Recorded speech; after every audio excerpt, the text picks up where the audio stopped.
Chapter 76. The Nyx ability. While storing Nen, it can also infuse Nen into those who recognize it. This was why Chaos was so happy. As early as when he left Windmill Town, he had already learned about his ability from Tulu.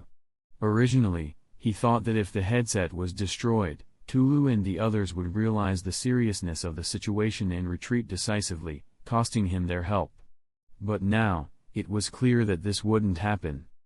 Chaos didn't have time to consider the exact reason for Nyx's arrival. All that mattered was that Nyx being here could only benefit him, not harm him. There was only one thing left to do. Kill this old guy first. A tremendous surge of heat poured into his body from the side of his neck.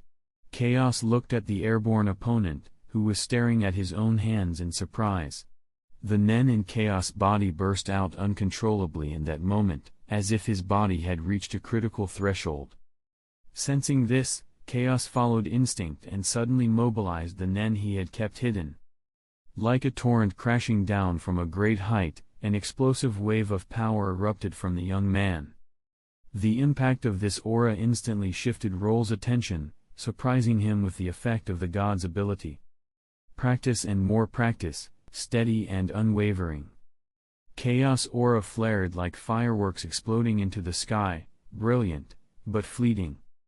When Chaos realized his Nen was being stirred up uncontrollably, he abandoned the idea of a surprise attack. Roll had already realized that ordinary attacks were useless. It was better to use this time to level the playing field. Flight was Roll's obvious advantage, and both sides knew it. That was also the main reason why, even after seeing Chaos' sudden surge in strength, Roll only raised an eyebrow, still brimming with confidence. From his experience, Roll instantly estimated that Chaos' manifested aura was roughly 1.5 times what it had been. Then, when he noticed Nyx on Chaos' right shoulder, everything became clear. During surveillance, he had witnessed Tulu's battle and naturally recognized the Nen beast floating beside him.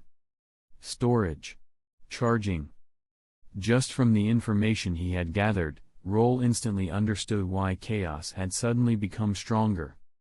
His own overwhelming Nen and superiority in flight gave Roll absolute confidence in this moment. His desire to show off pushed him to act without hesitation. Oh? So you're going to make one final struggle? Roll looked down at Chaos, chin raised slightly. Neither Nyx nor Chaos had ever seemed threatening to him. Aside from the god ability, nothing else had surprised him. Struggling? That's a confident claim. Facing Roll's clearly arrogant tone, Chaos tilted his head and smiled coldly. Roll might be confident, but Chaos had a trump card he could rely on. The difference in their abilities was evident. No matter what strange tactics Roll tried, Chaos was certain he could kill him instantly by unleashing his full power. Ever since Roll became restricted by his own abilities, Chaos had been in a dominant position. To put it simply, he was buying time so that his telepathic ability wouldn't be wasted on such a mindless opponent. Narrowing his eyes slightly, Chaos watched Roll, not just listening, but also analyzing. Old man, the power of God really is something. The consumption of potential energy maintained by Ken wouldn't affect the outcome of this battle. Chaos wasn't in a rush. Before the fight began in earnest, he wanted to use Roll's arrogance to gain a strategic advantage. Although the gap in power wasn't significant, Chaos estimated his chances of winning were no higher than 30%. Still, you deserve some praise for developing this ability. For now, I'll admit your ability's not bad. Roll spoke in a superior tone, his eyes glowing with energy. Concentrate. Chaos spoke with confidence. Even if the Sith incident hadn't occurred, Roll would have responded the same way. It was hard not to suspect that the seemingly weaker Chaos was stalling for time or planning something. No. Roll, still smiling, instantly dismissed the idea that Chaos was playing any silly trick. For an old man like you, that's not bad, even if it perfectly suits your style. Staying calm, Chaos twisted Roll's words and threw them back at him mockingly. "Think of your last bit of boasting as the mercy I grant you," Roll said coolly, unfazed by Chaos' taunts. "Any last words?" He spread his arms toward Chaos, palms open. He didn't focus his energy, he knew doing so would prompt Chaos to react. Letting him speak his final words meant giving him that moment, so Roll wouldn't appear underhanded. But unfortunately for him, the old may be straightforward, while the young are cunning. "Last words. That's what I'm about to say to you. But before that," Chaos replied with a confident smirk. Roll remained silent, chin still raised arrogantly. To him, the words of a dead man were meaningless. Let an old man like you open his eyes one last time. As soon as Chaos spoke, tearing, a golden light burst from behind him. With a single light step, he lifted himself to hover at the same height as Roll. "What?" Roll's eyes narrowed, and the arrogance on his face vanished instantly. Shing. His flying knife gleamed as Chaos took advantage of Roll's brief distraction to close the distance. He had stalled, carefully observed the flow of Nen, and used that moment to acquire the ability to fly. At the same time, he activated his true divine skill to suppress Roll's momentum and finally launch an attack. Everything had a purpose. That was why Chaos wasted so much time talking. He had known from the beginning.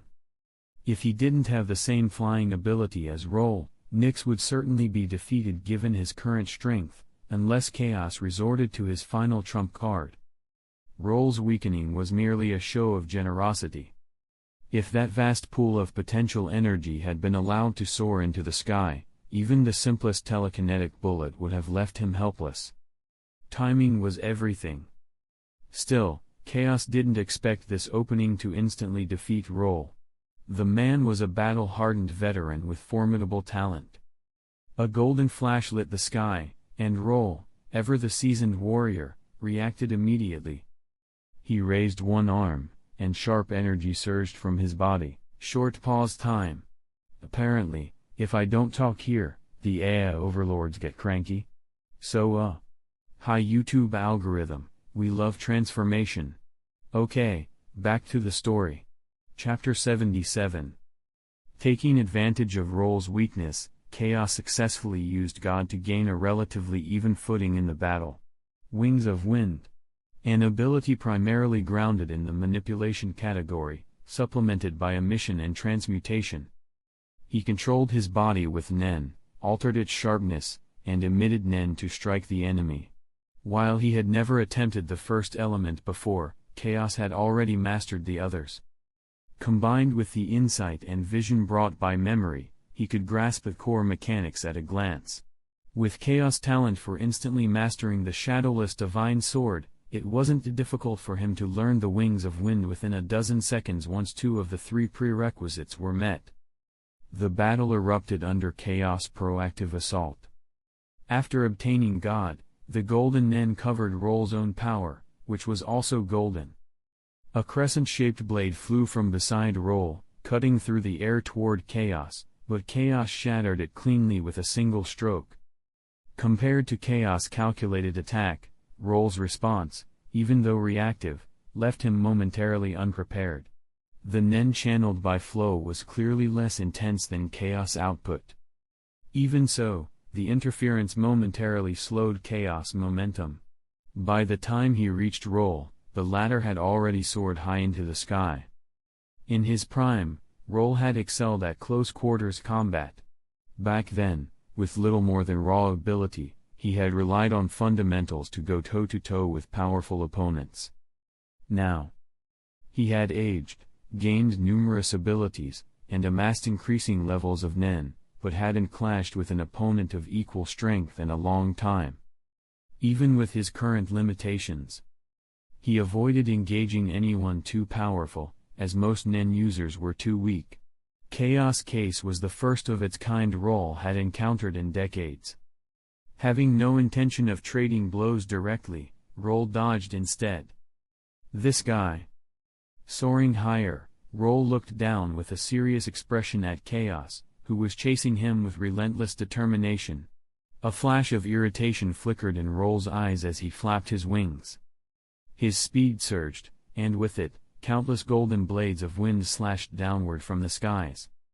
Without hesitation, Chaos pushed forward through the barrage, his entire body encased in shadowless blades. The sound of metal striking metal rang out endlessly, but Chaos' speed didn't waver. The wind blades released by Roll had no real effect on him. His body, cloaked in the hardened property of the shadowless divine sword, was immune to such casual attacks, though they did drain his potential energy. From Roll's perspective, this was good. It meant Chaos' energy was being worn down. But from Chaos' viewpoint, this was the ticking clock on his lifespan in this battle. Once his potential Nen was sufficiently depleted, Chaos would know that he had no choice but to gamble everything on a final, explosive Nen technique. Two golden lights, one above, one below, streaked through the sky. Crescent-shaped blades descended from above, only to be shattered midair by bursts of light from below, disintegrating into particles of Nen. From the ground, one would see Chaos like a golden meteor rising into the sky, trailing brilliance in his wake. It was unending. Within a single second, both of them had soared dozens of meters into the air. Knowing that continuing this pattern would only drain his remaining Nen, Chaos flapped his wings, concentrating most of his power between them, and veered sharply to the side. The meteor suddenly changed trajectory, angling sharply upward at lightning speed. The lateral movement caused a brief pause. At that moment, Roll had widened the gap between them. But it was in that moment that Chaos, now charging diagonally, energy surging, accelerated and closed the distance, overtaking Roll in the blink of an eye. On the way, he channeled Nen back into his body, while also gathering more into the flying knife in his right hand. At lightning speed, just as Chaos had charged enough energy to break through Roll's defense, he arrived before his opponent. With a backhanded jab, his blade shot toward the fatal side of Roll's head. Chaos' speed burst had caught Roll completely off guard. But not so much that a single slip-up could end him. He had noticed Chaos' movements, he had simply been a split second too late to react. But now, Chaos' sequence of actions, and the pause they created, gave Roll the moment he needed to respond. Even though he hadn't engaged in combat like this for years, muscle memory remained. Within an instant, he formed a response and acted. The wrist is the weak point. A stream of golden Nen surged along the edge of Roll's raised palm. The wings of wind, when matched in power with the shadowless divine sword, could be equally devastating. After all, both involved precise control and edge transmutation. If this counter landed, Chaos' wrist would be severed. After all, Chaos had concentrated most of his Nen into the flying knife at this moment. Roll's counter was clever. By severing the wrist, he could stop the attack and simultaneously gain the upper hand. But just then, Roll, still watching from the side, was shocked to see Chaos open his hand and suddenly retract it. After all, he was just an old man who had spent decades in hand-to-hand combat. How could he compare to someone like Chaos, an expert who had never ceased training? Their thinking wasn't even on the same plane. Close combat demanded bursts of thought and instinctive reaction. As he charged in, Chaos had anticipated that Roll would react to his initial strike. Roll had decades of experience and 5 times his aura. Even if he lacked offensive sharpness, he wouldn't be so slow as to not react. So why did Chaos attempt such a bold, seemingly vulnerable strike? Because it was a trap. He hadn't calculated every detail in a flash, only that Roll's counter would likely target a vulnerable spot. So, he dropped the knife, pulled his arm back, and gathered Nen in his palm, a perfect answer once he saw Roll had fallen into the trap. This was the beauty of close combat. Instinct. Speed. Improvised reactions. Roll, failing to grasp this, was simply outclassed. His reaction, or lack thereof, was so slow that even Chaos felt he had overestimated him. Roll stared in disbelief, but his hand blade still followed its intended path. Meanwhile, the flying knife Chaos had released, now powered by God at full output, held its momentum and flew directly toward the side of Roll's head. With Roll's current control, it was too late to redirect his Nen to that side in time. Even if he managed to deflect it, Chaos, who had drawn back his hand and recharged his Nen, was ready to strike again.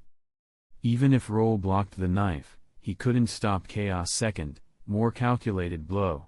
The fight seemed all but decided. But reality said otherwise.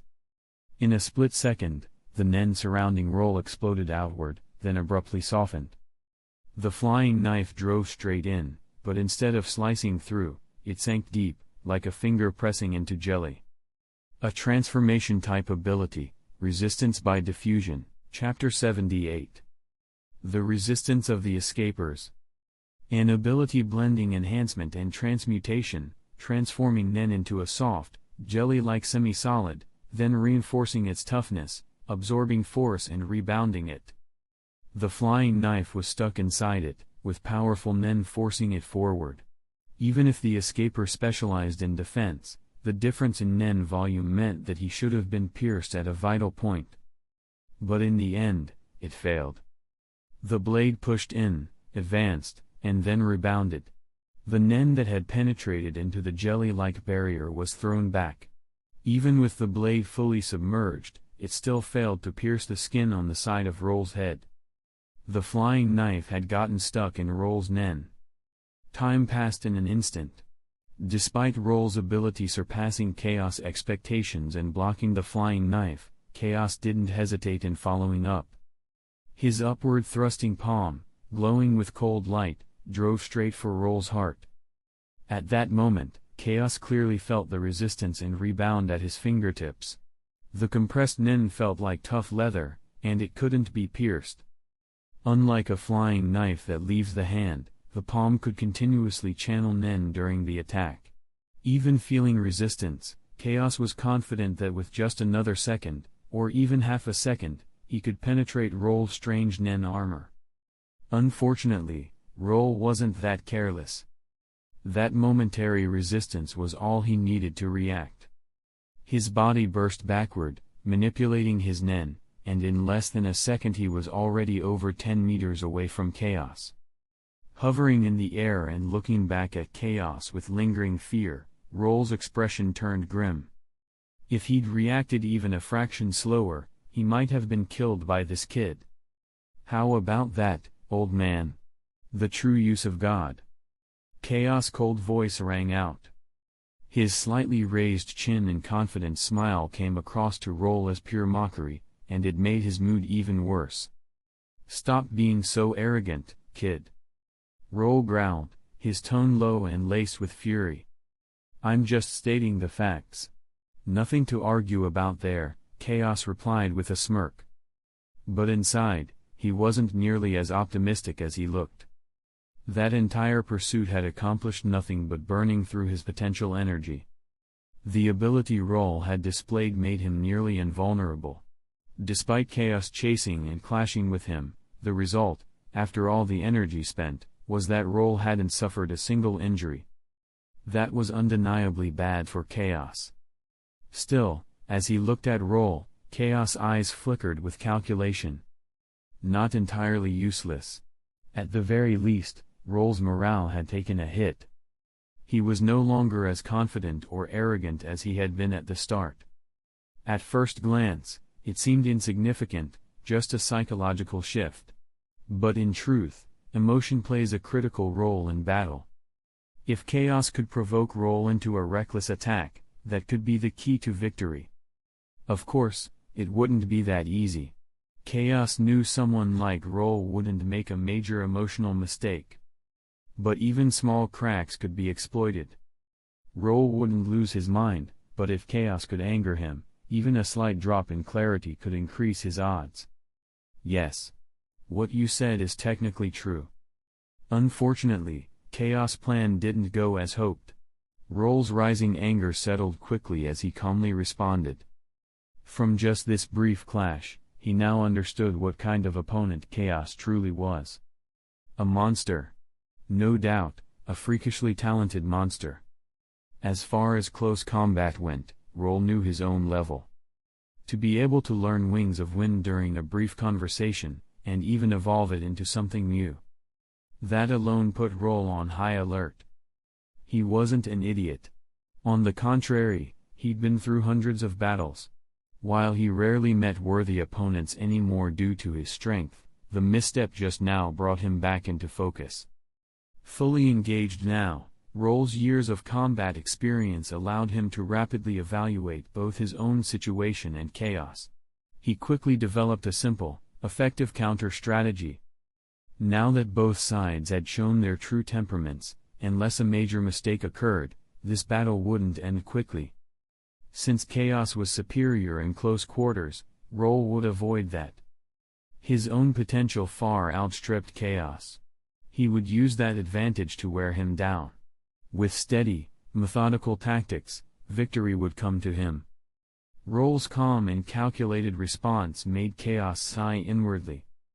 As expected, this old guy wasn't easy to beat. His verbal tactics had failed before they could even begin. In the end, it would come down to an explosive confrontation. Pursing his lips, Chaos stared at Roll. He moved his fingers slightly, and invisible threads began to stretch out. But, just one more attempt. He would wait until his potential bottomed out. Chaos refused to fall back on crude, brute force techniques. He'd set a boundary for himself. He wouldn't give in until there was absolutely no other way. An explosive ability was just one of many concepts he'd never properly developed, and he wasn't ready to resort to it until the last possible moment. The invisible, twisting thread shot out. "You don't seriously think that'll work on me?" Roll's slightly mocking voice rang out a moment later. Seeing Roll's focused gaze, Chaos quickly withdrew the hidden thread. The twisting thread had rushed toward Roll, but swish. A flurry of wind blades erupted, and Roll retreated. He had acted without hesitation. With a wave of his hand, Chaos Nen thread cut through the oncoming wind blades, then returned to him. At my wit's end. That's where Chaos found himself now, facing Roll. The massive drain on his potential energy had ruined his strategy of trading attrition with his opponent. Their speeds were evenly matched, and Roll wasn't a fool. His reaction just now made that clear. Roll had already identified the nature of the battlefield, and his advantages. What now?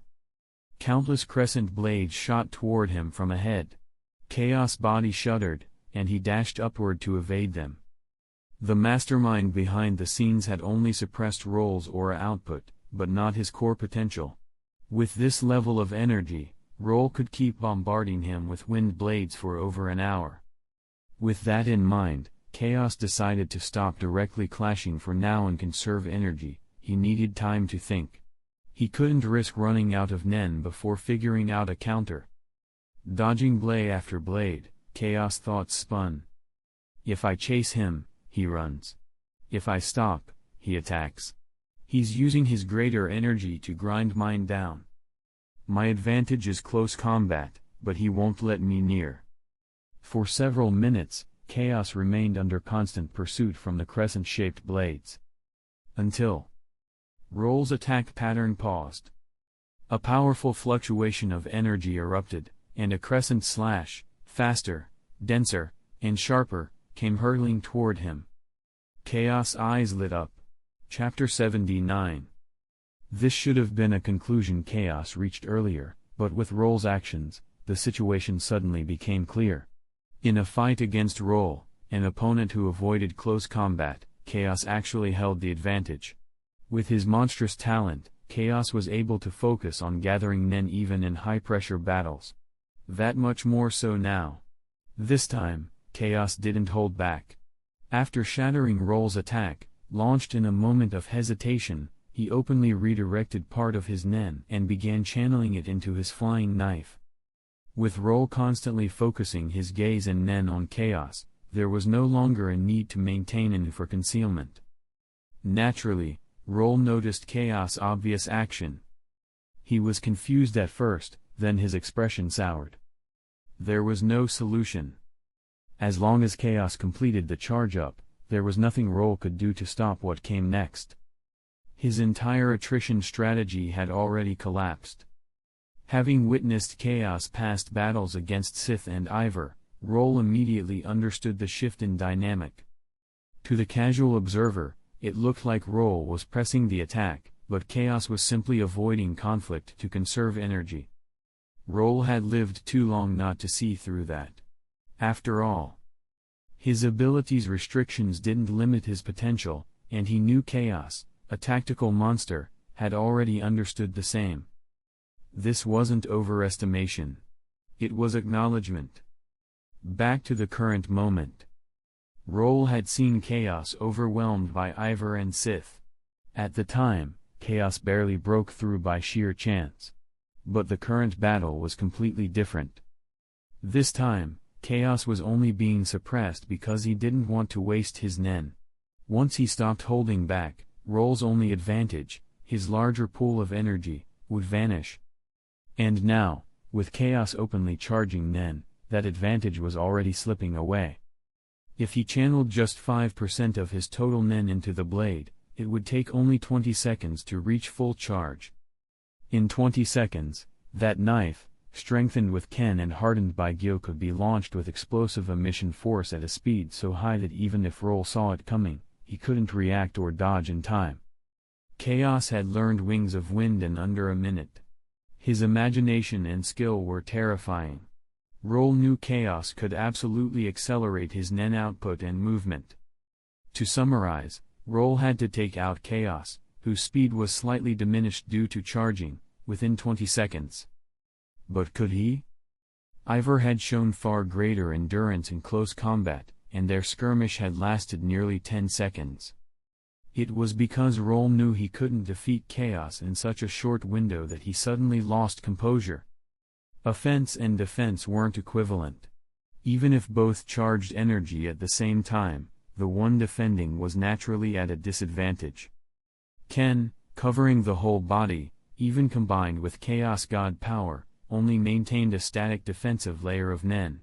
But concentrated Nen aimed at a single point could still pierce through Ken. If Roll committed to full defense, Chaos could drop his Ken reinforcement and focus everything into a pinpoint strike. And in that case, even a single second would be enough to gather lethal force. Roll didn't dare ease up. Pressuring Chaos non-stop was the only way to avoid being destroyed after the countdown ended. The battle hadn't changed in appearance, but now the roles had reversed. The situation was urgent and tense. 20 seconds, no, only 18 seconds remain. Roll had to find a solution, fast. If he ran away, he'd be chased down. In close combat, Roll had no confidence, even with Chaos partially distracted by energy gathering. Blood Blade. Teleportation. Warrior's Glory. Ruffian. Dozens of stolen abilities flashed through Roll's mind. His eyes flickered, but his expression calmed. He still had plenty of counters. His stolen abilities gave him confidence. But Roll knew that in real combat, his mental capacity wasn't enough to execute multiple complex abilities at once. That had always been a limitation he was aware of. That's why he typically relied on Wings of Wind, an all-purpose, easy-to-use skill. In fact, if Roll had time to strategize, he could kill most enemies, even ones as tactical as Chaos. Not to mention, Wings of Wind alone, its flight capability and wind blade output, was enough to overwhelm more than 90% of known Nen abilities. Now fully focused, Roll began showing his true power. Warrior's Glory, Enhancement Type. Once activated, aura output instantly increased by 50%. The longer the battle continued, the more powerful it became. However, it came with double the energy consumption. Once this ability was triggered, Roll's attack speed and strength surged. Chaos immediately felt the pressure and had to endure increasingly sharp attacks with minimal resistance. Hair was sliced. Clothes were torn. Spots of blood occasionally burst from his skin under the onslaught. Twisting, weaving left and right, Chaos darted between the relentless wind blades. Turning sideways mid-attack, while still keeping space to dodge, he shot a glance at Roll, who wore a confident, playful smile. This guy. With his intellect, and given the difference in their current strength, he should realize how risky this situation is. So why does he look so sure of himself? Seeing that smirk, Chaos' brows furrowed. If Roll just thought he had a counter, he wouldn't be this confident. That confidence came from certainty. Interesting. Chaos thought grimly. This will be my last move. If you really have a counter, let's see it. Because if you try to block it and fail, that's when you die. His eyes cold, Chaos committed fully. No more hesitation. While continuing to dodge, he poured all his focus into charging energy. Given Roll's power-up and high output, the originally estimated 30-second charge time now stretched closer to a full minute. The energy required for a single decisive blow with Gyo and emission took longer to gather, especially since Roll's manifested aura had risen to over twice the normal rate thanks to Warrior's Glory. But that didn't matter. Even if Roll's full body Nen output was 6 times stronger, all-over defense was meaningless against a perfectly focused point of impact. Precision piercing beats raw power. This strike, whether it hit or not, would be the decisive moment. Chaos' body trembled slightly. He faced forward. The sky before him was filled with crescent-shaped blades. The flying knife, long since resting against his chest, was hurled with all his might. In that instant, boom! A golden explosion erupted from the knife's tail. The blast of Nen behind it became pure propulsion. It flew like an aurora, thick, blinding, gold, tearing through the barrage of crescent blades and reducing them to particles of scattered Nen. Let's see how you dodge this, old man. Chaos stared forward, voice cold and expression grim. Chapter 80. Just for a moment. The flying knife shot forward, roaring like a golden aurora. The crescent moon that had shattered under its path had been as powerful as a bolt of lightning. Even Chaos, the one who launched the strike, only realized the extent of it once the blade had torn through the air and reached its target. But Roll still managed to dodge that lightning-fast attack, without any warning. The golden streak soared off into the distance. Roll had reappeared a dozen meters to Chaos left. A sudden flash. A quick breath. Teleportation? Tricky. Chaos lowered his chin slightly, thinking inwardly, while keeping a calm demeanor as he looked toward Roll. In emission-type techniques, teleportation wasn't unheard of at advanced levels. With Roll's unique application of Nen, and drawing on previous observations, Chaos deduced the ability almost instantly. Little devil. Roll hovered proudly in the air, having evaded Chaos' strongest strike. The power boost from Warrior's Glory had increased not just his speed, but his confidence. Now, he was fully convinced that Chaos wouldn't have the chance to launch a second attack like that. His desire to boast surfaced as he looked down on Chaos. You're strong. But unfortunately, the victory still belongs to me. Facing Roll's arrogance, Chaos replied calmly, No. Your defeat was already decided, before you even met me. No matter how bad things got, one must never lose their momentum. Without a word, Chaos summoned the flying knife that had vanished into the distance. If he could use emission to launch it, he could also use manipulation to call it back. The explosive force behind that previous strike had only consumed a third of the stored Nen. In other words, Chaos still had another shot. It doesn't matter if you believe it. I only need your life. Opening his hand, Roll aimed his next move at Chaos. Enough of the small talk. Roll's eyes narrowed, his voice low and laced with killing intent. Die. With a sweep of his hand, the golden wings behind him burst into countless rays of light, signaling a new Nen surge. But a golden streak suddenly shot in from a distance. The overwhelming Nen, coupled with its crushing momentum, was so powerful that even an ordinary Nunan user would have felt it. For Roll, the pressure was immediate and terrifying. His instincts screamed, and he turned toward the right. What? The golden flash filled his vision. The unexpected strike shocked Roll, someone who had just seconds earlier been so sure of victory. Even though he detected the change, he was too late. He could no longer teleport. The perfect assassin's Nen technique, developed during his killing days, had a strict limitation on teleportation. One strike, one escape. That was it. 2 uses max. It was a clean ability, built for assassination. And it came with rules. Each teleportation consumes 45% of total Nen reserves. The higher your remaining energy, the farther you can teleport. No matter what, you can only teleport twice per day. This was the design of an assassin's perfect escape method, leaving 10% Nen reserve for the final kill. But Roll had already burned through over 10% during his previous barrage.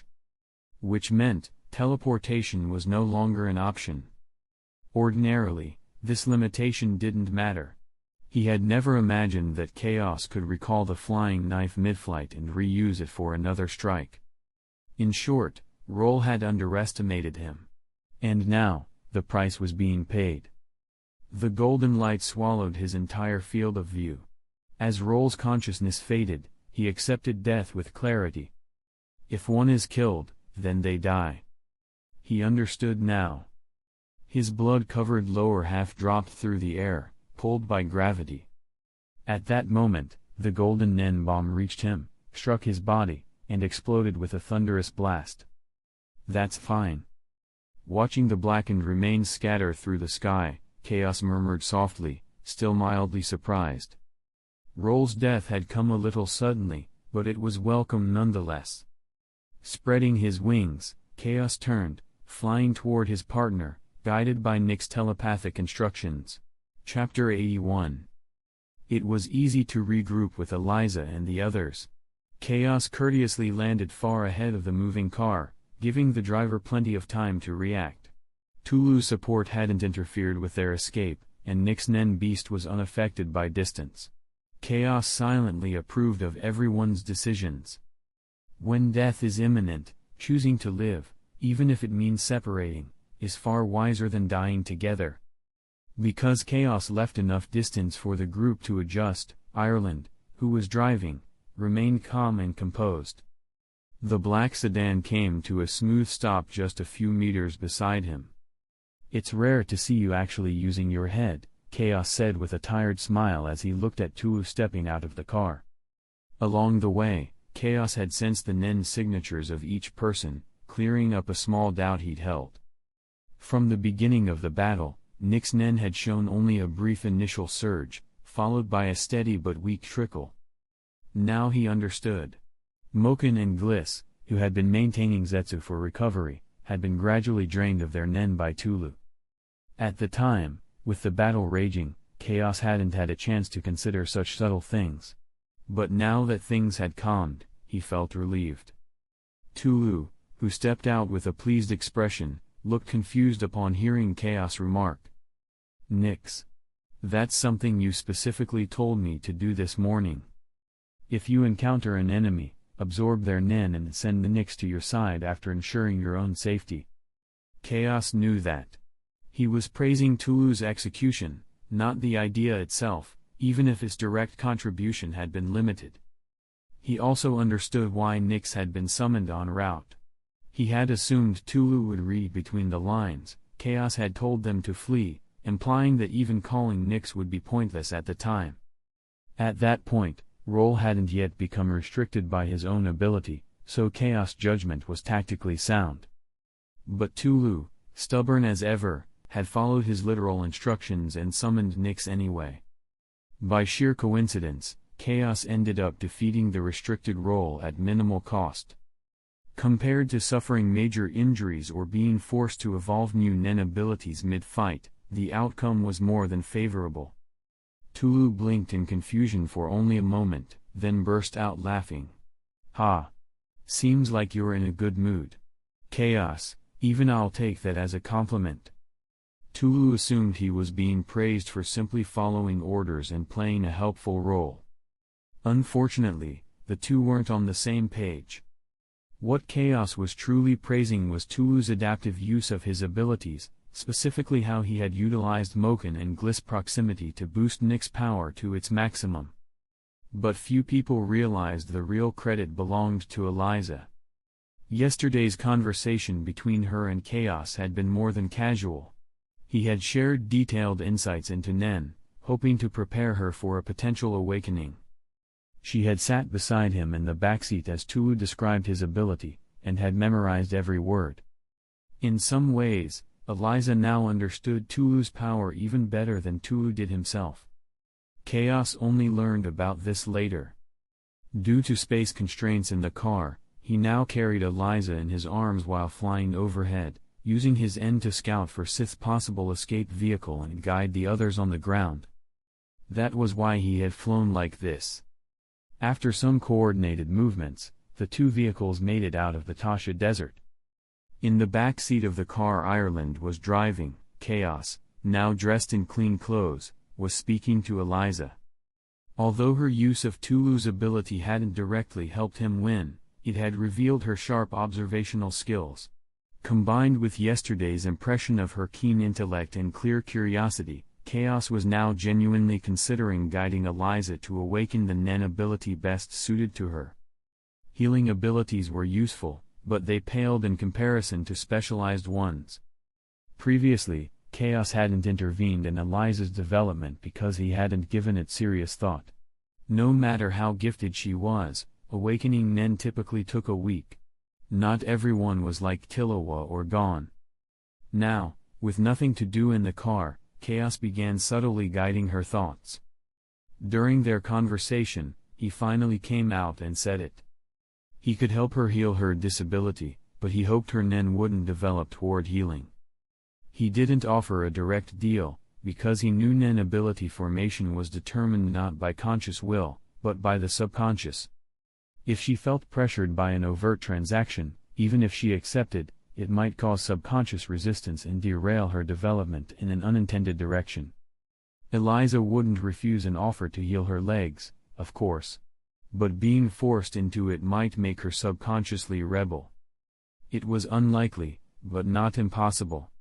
And Chaos always preferred the safest route, so he avoided the risk entirely. To him, removing Eliza's inner fixation would allow her natural curiosity and talent to shape a powerful ability aligned with exploration and learning. And a Nen user like that would be invaluable to him in the future. This was planning ahead. Okay. Eliza's eyes sparkled as she smiled and nodded. If Chaos offered to heal her, there was no chance she would refuse.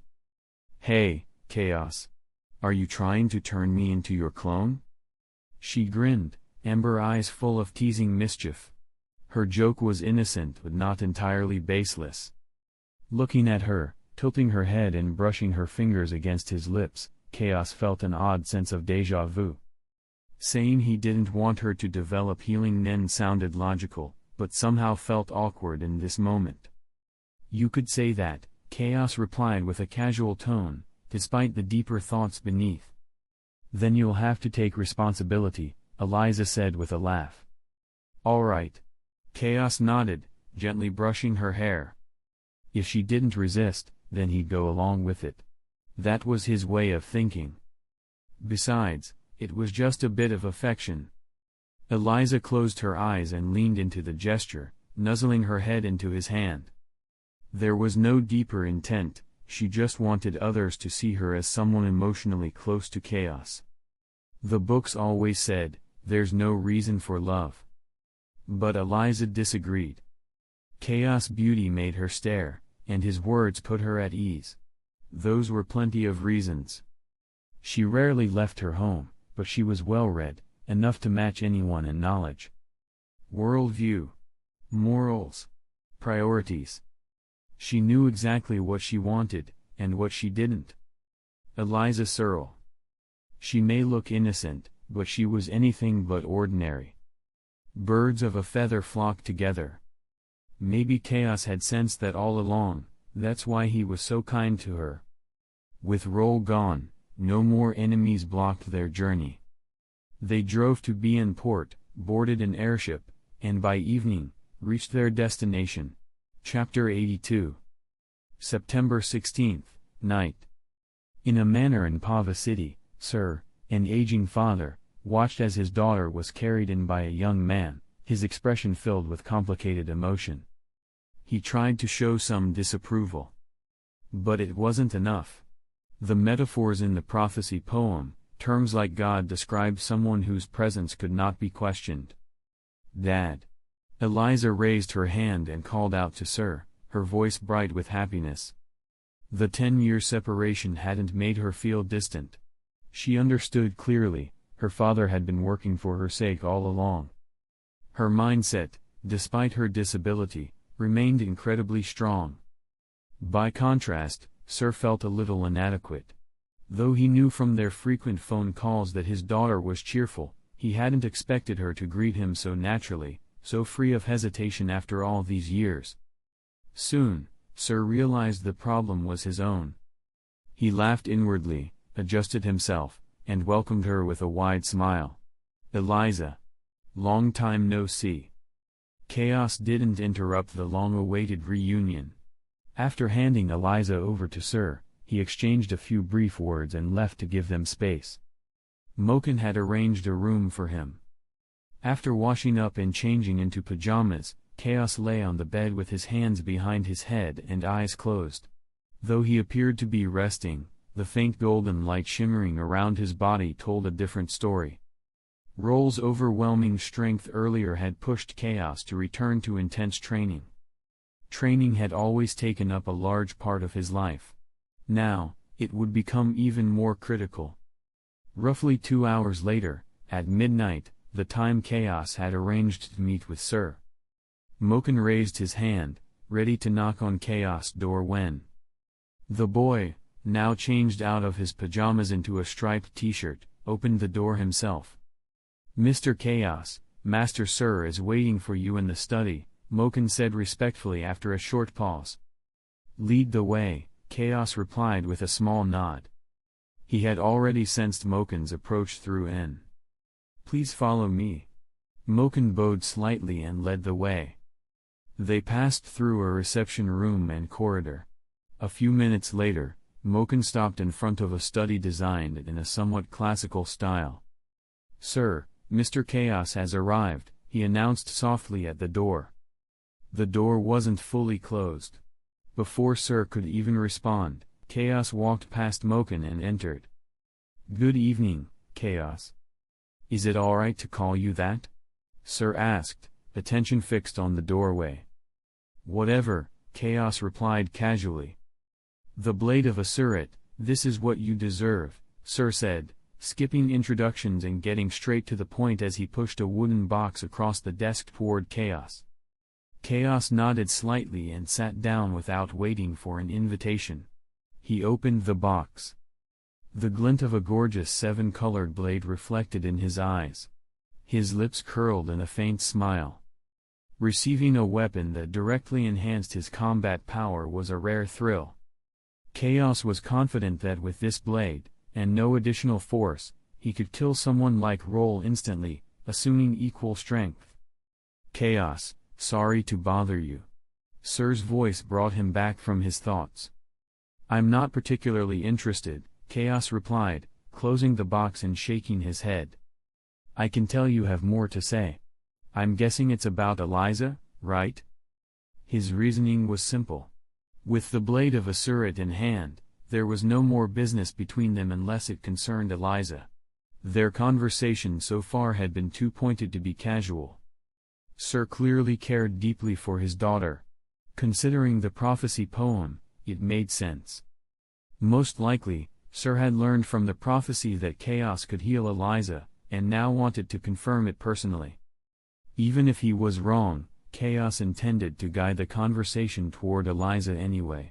Her situation required Sir's help. As expected, Sir nodded without further explanation. Just as Chaos had predicted, he'd learned about Chaos from a prophecy. Under the autumn wind of the long moon, a sincere call comes from afar. Unlike you, moved by heart, your companions walk only for gain. But stay true to your original intent. For it is the long step toward godhood. A short journey may dispel all hesitation. And what is meant for God cannot be taken by others. What you seek will arrive. And the hopes you've long held will open doors and windows. Or bring gain. Sir had interpreted Eliza's prophetic poem to mean that the young man before him was seen as a god. Though he didn't fully understand the term's implications, its importance was clear. But for Sir, the god title didn't matter. What mattered was the last line of the prophecy. From what he knew of Eliza, and her current expression and behavior, it was clear what she had been looking forward to, meeting Chaos. So then, what was he looking forward to? Sir had always stayed informed about Eliza's situation in Windmill Town. Nothing had happened that warranted hope, unless it was about her health. What person who can't walk doesn't wish to walk again? So yes, Eliza had been hoping to regain her mobility. This, too, was something Sir valued above all else. After their reunion, he had asked Eliza directly whether she had asked Chaos for help. The prophecy said, "Doors and windows will open, you may gain something." Sir took that seriously. After 10 years of work, it had all been for Eliza's sake. After learning what Chaos had told her, he had rushed to find him as soon as he finished spending time with Eliza. He wanted to understand exactly how Chaos could cure his daughter, and how he could assist in making it happen. He had received no replies since posting a bounty back in August. But that was expected. 50 billion Jenny sounded like a fortune, but for a NIN user capable of curing disabilities, it was insignificant. Money was never the issue, connections were. After all, Batra, the richest man in the world, had been willing to pay hundreds of billions just to find another path into Greed Island to heal his lover, who had been left in a vegetative state by an accident. Chapter 83. The warm yellow light glowed gently as Chaos and Sir sat across the table. "Regarding Eliza, do you need my help to fight for something?" Chaos asked bluntly after confirming their shared goal. He saw no need to beat around the bush. "Please, go ahead," Sir said seriously, unbothered by the phrasing. "It's a game. Greed Island. That's the key to healing Eliza." Chaos' plan was simple: use Breath of Archangel, described in the original series as a card that could heal any injury or illness, to cure Eliza. There was no need to clear the game. As long as Eliza awakened her NIN ability, she could enter with him. Greed Island, once dismissed by many as a fantasy, actually took place in the real world. In short, enter, heal Eliza, and exit. Of course, if Chaos had the chance to complete the game, he wouldn't mind. Though his memories of the minor details were fuzzy, he remembered items like a longevity potion and plenty of treasures hidden within the 100 specified cards. Unfortunately, with Chaos' current knowledge, he couldn't unlock the game himself. Not now, at least, not while he was still weak. Greed Island. Sir finally understood what Chaos meant by fight for it. He was referring to financial competition, particularly with a man like Batra. Just like Batra, Sir had sought every possible means of healing, which naturally led him to the same game. But knowing he couldn't outmatch Batra financially, Sir had opted not to pursue Greed Island. Because even obtaining the game was only the first step. Whether it could truly heal someone was still an unconfirmed legend. Still, Sir didn't doubt the premise. After all, Batra had been working on this since 1988. A fool couldn't become the world's richest man. But it was that exact logic that made Sir give up on the game years ago. From 1988 to 1996, Bachra, despite his vast resources, had failed to succeed. How could he, sir, hope to do any better? Now, he understood Chaos' use of the word struggle. It meant financial competition with Bachra. That was simply impossible. Bachra had spent years collecting Greed Island copies and building networks of connections. Even if Sir outbid him now, Bachra could always raise the price higher. It would only trigger a bidding war, and offend a global tycoon. Though inwardly caught in a dilemma, Sir didn't let it show. He simply nodded seriously. I understand. It was difficult, but if that's what it took to save Eliza, he'd do it, no matter the cost. Sir had long accepted that his wealth existed solely for this purpose. He wasn't stubborn. He was practical. If he weren't, he never would have risen to his current position. That's all, Chaos said, standing up. He picked up the wooden box and prepared to leave. Wait a moment, Sir called out. Chaos stopped but didn't sit back down. I wanted to ask. Is it possible to cooperate with Bachra? Sir asked tentatively, unsure if Chaos had considered it. Struggle. Think about the meaning of the word, Chaos replied obliquely. Try your best, Sir murmured, frowning slightly. Chaos gave a small nod and turned to leave. Of course, cooperating with Bachra was an option, but only if Sir failed. Cooperation meant complying with Bachra's terms. And that would be much more complicated. Chaos wasn't relying on Sir, he was just testing his luck. He already had a contingency plan for how to meet Bachra's conditions, but it would be troublesome. Very troublesome. So that was his last resort. As for pretending to cooperate, Chaos wasn't that type of person. Meeting Bachra's conditions wasn't impossible, but it wasn't something he'd compromise his principles for. Mokin, book me 2 tickets for tomorrow. Where to? Their voices faded in the corridor.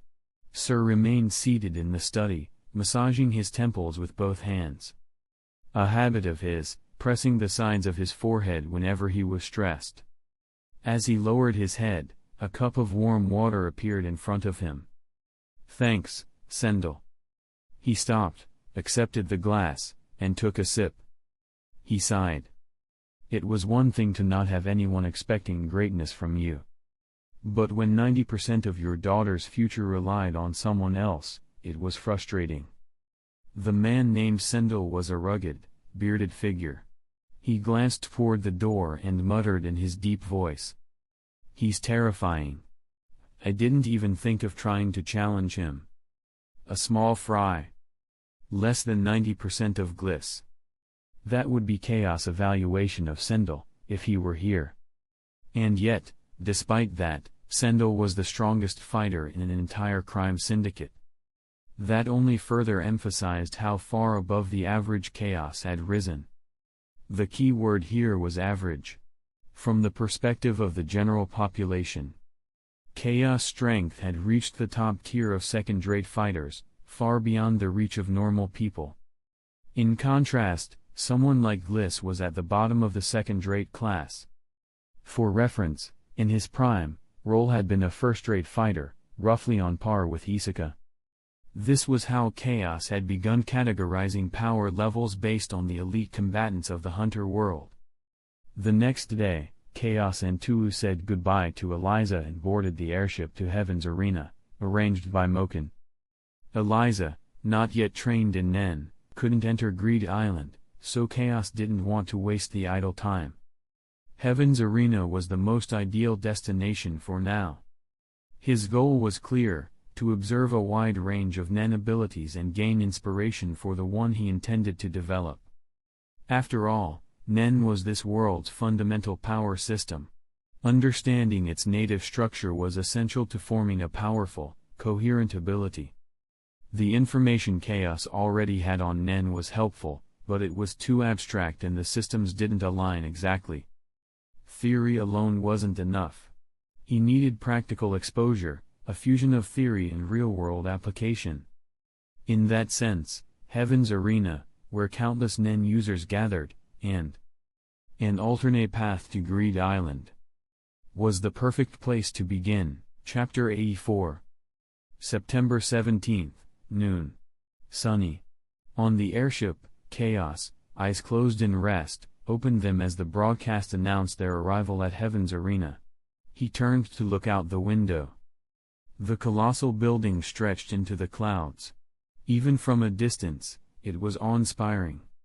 Heaven's Arena, with 251 floors and a height of 991 meters, was the fourth tallest building in the world. Wow!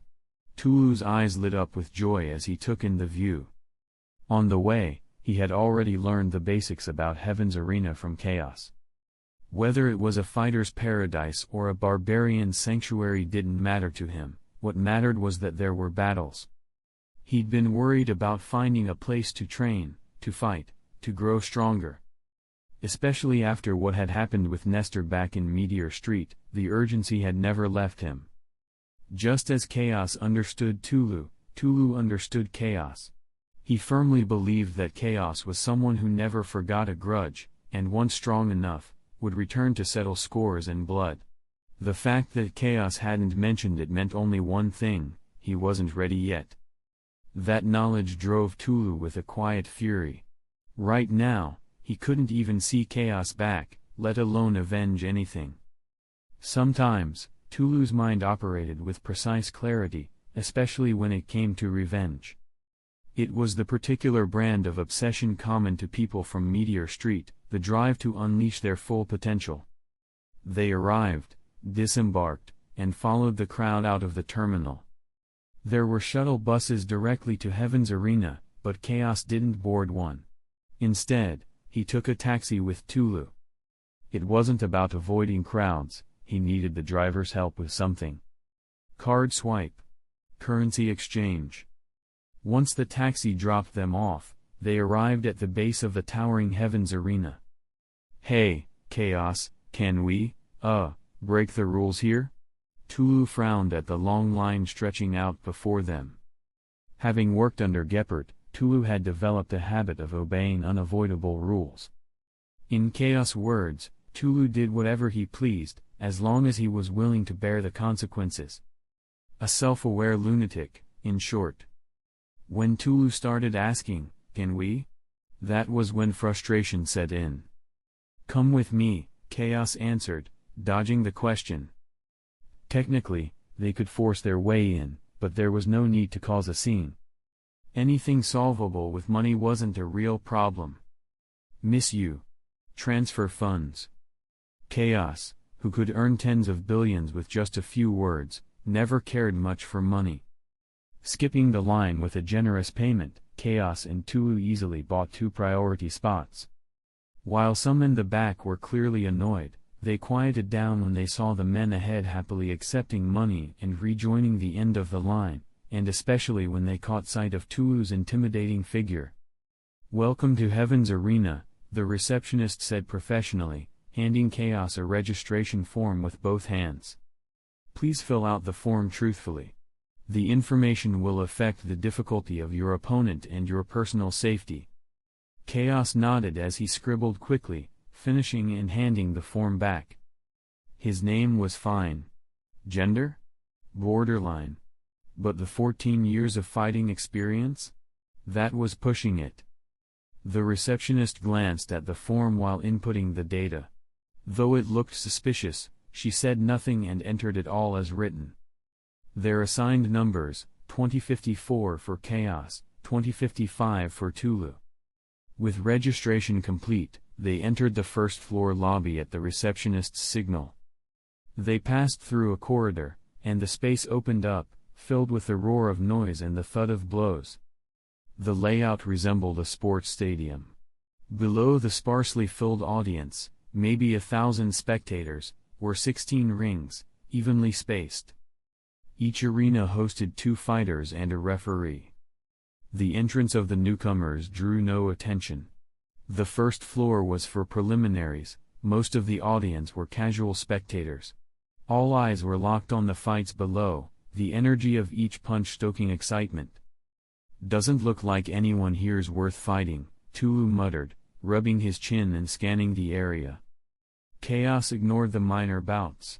He had no interest in small fry and closed his eyes to rest. He wouldn't act until the 200th floor.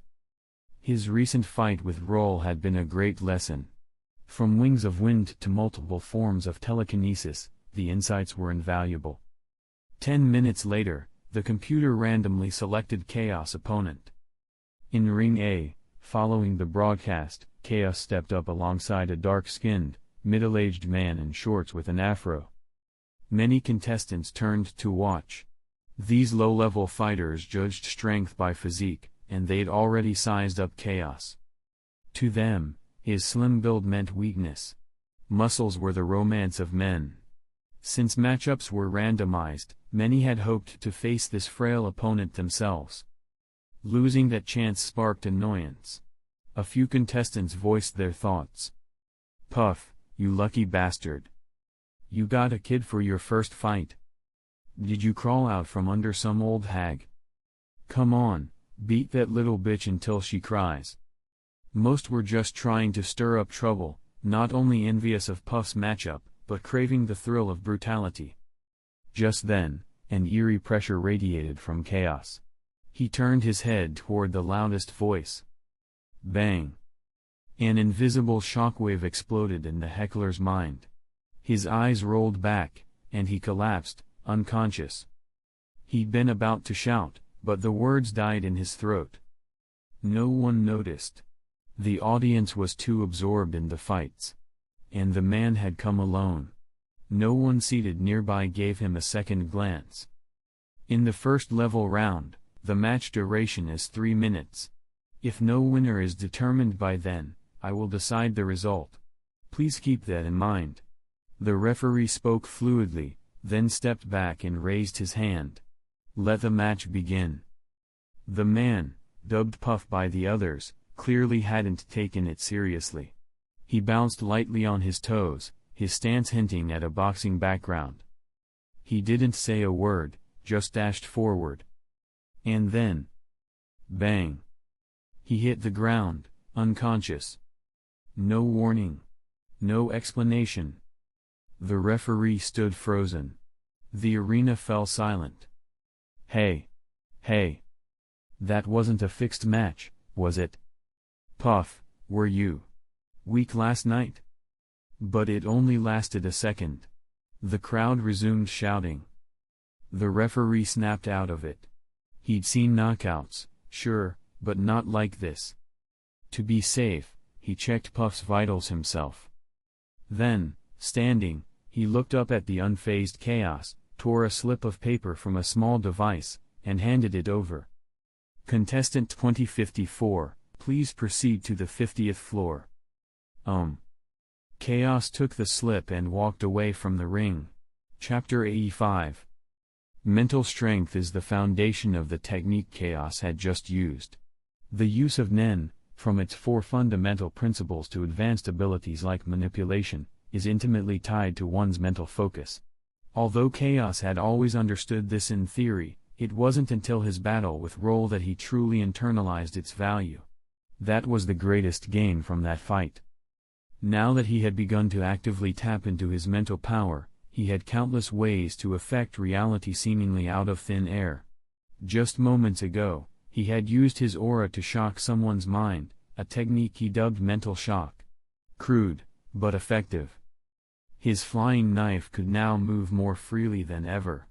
Even without the physical precision of aura strings, it could harness both body momentum and spiritual direction.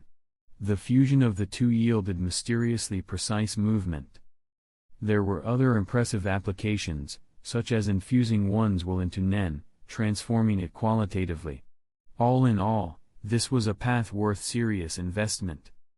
Tulu's match had also left the audience stunned. He knocked his opponent clean out of the ring with a single punch, even breaking part of the wall in the process. Visually, it felt more like annihilation than a match. Naturally, he too was cleared to ascend to the 50th floor. Following instructions, the two left the first floor lobby and headed deeper into the building. It was unclear how the staff identified them so accurately, but as soon as Chaos and Tulu appeared, a waitress stepped forward to greet them. "Please head this way to the 50th floor," she said, already certain they were contestants. Following the uniformed staff member, with a fist insignia on her chest, into the elevator, Chaos watched the numbers rise calmly as Tulu listened to her chatter. "Gentlemen, please note, there are 10 floors between each tier. Meaning, if you win this match, you'll advance to the 60th floor. If you lose, you'll drop to the 40th. "They don't go floor by floor?" Tulu asked, frowning. "There are too many participants for that. And Heaven's Arena isn't just a battleground, there are food courts, shopping centers, recreation facilities. Everything." The elevator moved swiftly and soon reached their destination. Without waiting, Chaos stepped out first. Tulu followed closely. "Help me arrange a match as soon as possible," Chaos said as he approached the registration desk, handing over his token. "Certainly, Mr. Chaos. Here's your..." The receptionist's sweet voice faltered as she looked up, only to see Chaos' back already turned. "Sir. Your prize." Before she could finish, Tulu stepped in with a grin. "I'm with Chaos. I'll take it for him. Also, miss, could you set up my match too?" He shamelessly handed over his own token. "Ah, yes, of course, Mr. Tulu," she replied, flustered. Life outside Meteor Street was good. Too many women to count, and Tulu was loving it. In the end, he pocketed double the reward money. It was just enough for 2 cans of juice, perfect for his size. Each match, win or lose, awarded 152 ringgits per floor. Meanwhile, Chaos had already reached the 50th floor lounge. It was simple, just some benches and lockers. "Mr. Son Goku, number 999, please head to Arena A on the 52nd floor. Next, Mr. Vegeta, number 998. The names over the loudspeaker made Chaos pause slightly. A strange thought crept into his mind: should I just flee the city? It passed quickly. Even if it was them, there'd be no point in running now. The coincidence of names was just a brief interruption. Likewise, Tulu's earlier muttering about all the fighters being small fry had barely registered. Perhaps it was the urgency in his earlier request, but Chaos' match was arranged quickly. In under 5 minutes, he heard his name.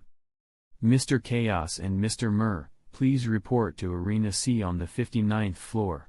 Repeat, Mr. Chaos. I'm off. Keep talking, I'll go book a hotel once this is done," Chaos said as he waved to Tulu. Sky Arena only allowed 2 matches per day.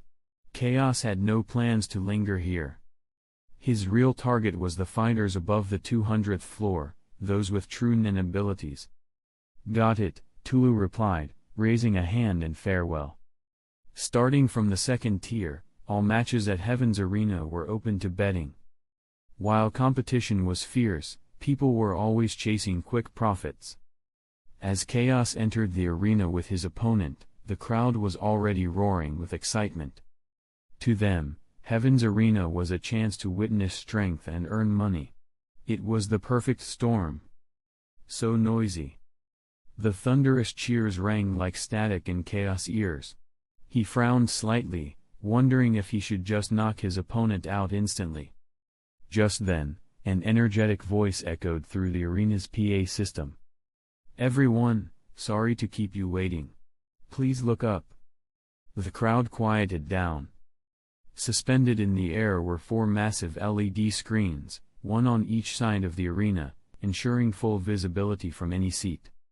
"First, let's introduce player Mur." The commentator, broadcasting from a separate room, spoke with rising excitement. "His attacks are as heavy as 1,000 pounds, an unstoppable force." The black screens flickered to life. Mur appeared, a massive, bald man with a beer belly, unkempt beard, and wearing suspenders. The footage showed him charging forward like a tank, hoisting his opponent, and slamming them into the ground. The visual was intense. The 2.5-meter-tall man crushed his opponent without mercy. The audience's eyes sparkled. Most had already made up their minds. Next, we have Chaos, who reached the 50th floor with just one blow, actually, without even delivering a blow. Is it luck? Or hidden strength? Decide for yourselves. The footage switched to Chaos versus Puff. Chaos stood calm. Puff was nimble, bouncing lightly.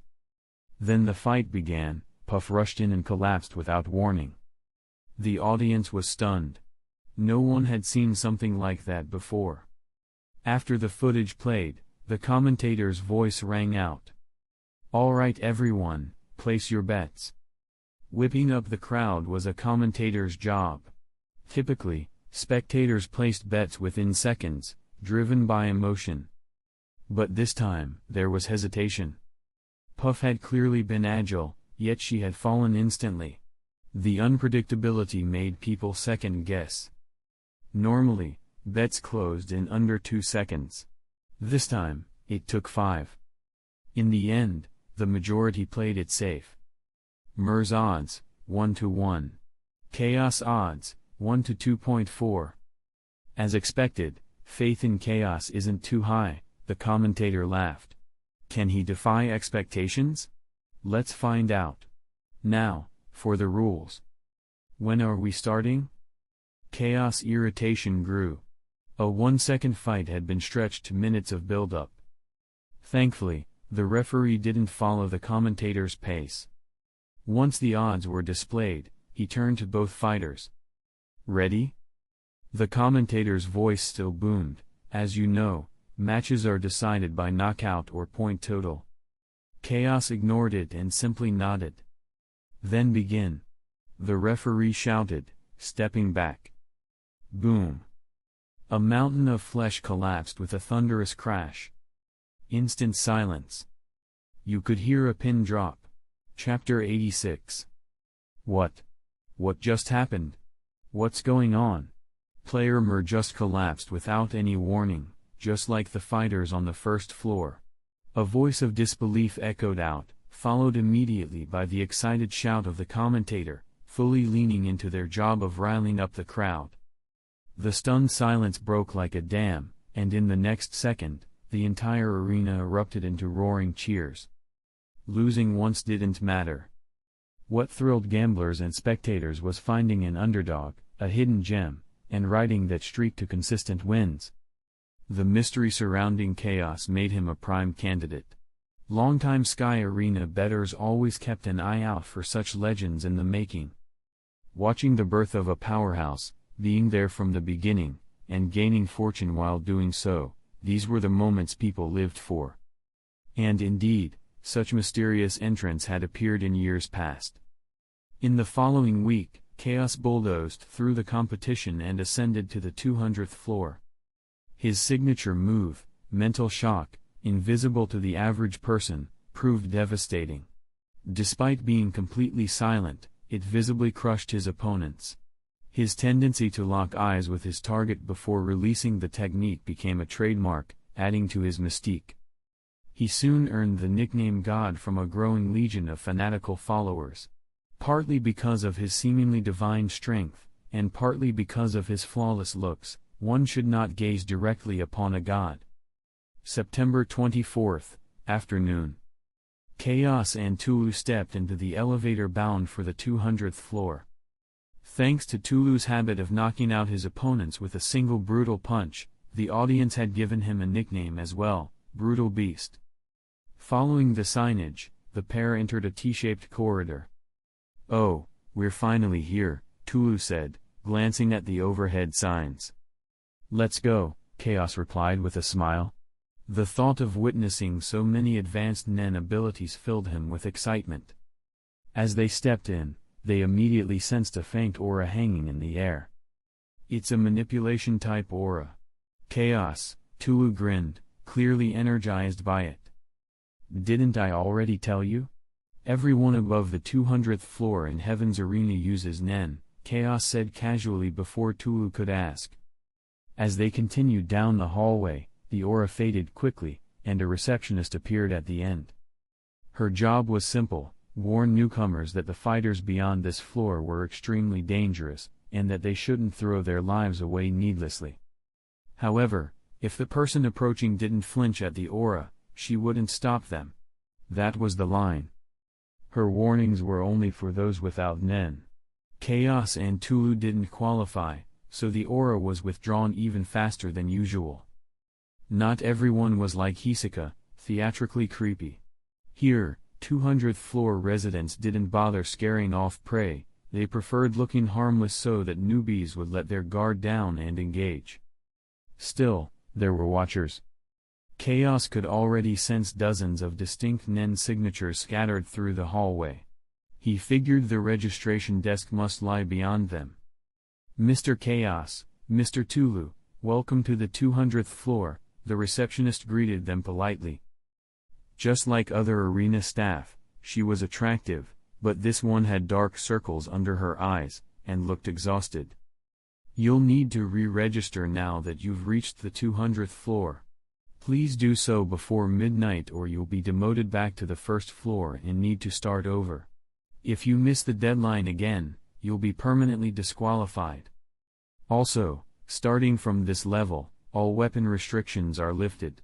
You may bring your own weapons, though the arena won't provide any. Poison, however, is still forbidden." She stepped aside, gesturing to the right. "This way, please." Chaos nodded and moved forward without a word. As they passed, the receptionist smiled faintly, only to hear footsteps behind her. From the corridor ahead, a motley group of figures began to emerge. Some tall, some short.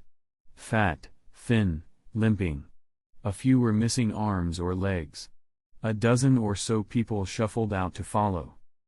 The 200th floor registration window was known for being the most boring job in the entire arena.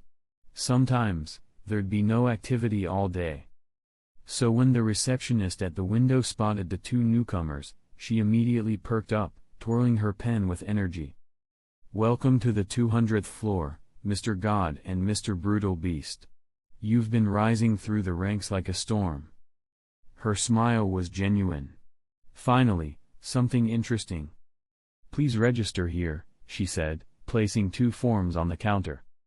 While they filled out their information, the receptionist happily chatted away, filling in gaps in Chaos's knowledge about the 200th floor. From here onward, fighters were given luxury rooms. This floor used the application battle system. Each fighter had a 90-day grace period to apply for a match. Winning reset that timer. If you didn't apply within the period, you lost eligibility. To pass the floor, a fighter needed to win 10 matches. However, if you lost 4 times before reaching 10 wins, you were disqualified. If you won all 10, you could challenge the floor master and claim ownership of the 200th floor, granting you fame, wealth, and total security. Floors 220 to 250 were already held by their respective floor masters. Additionally, every 2 years, the arena hosted a grand tournament. The winner gained access to the elusive 251st floor, along with massive fame, wealth, and rare items, even powerful tools like telepathic devices. The girl's explanations were calm and clear, lasting less than a minute, but in that time, the dozen figures had drawn closer. Chaos finished his form, stood, and slowly turned to face the crowd. He could enter the arena at any time. But rather than wait passively, he preferred to take initiative. The newcomers behind him were obvious, hunters waiting to prey on weak-looking fresh blood.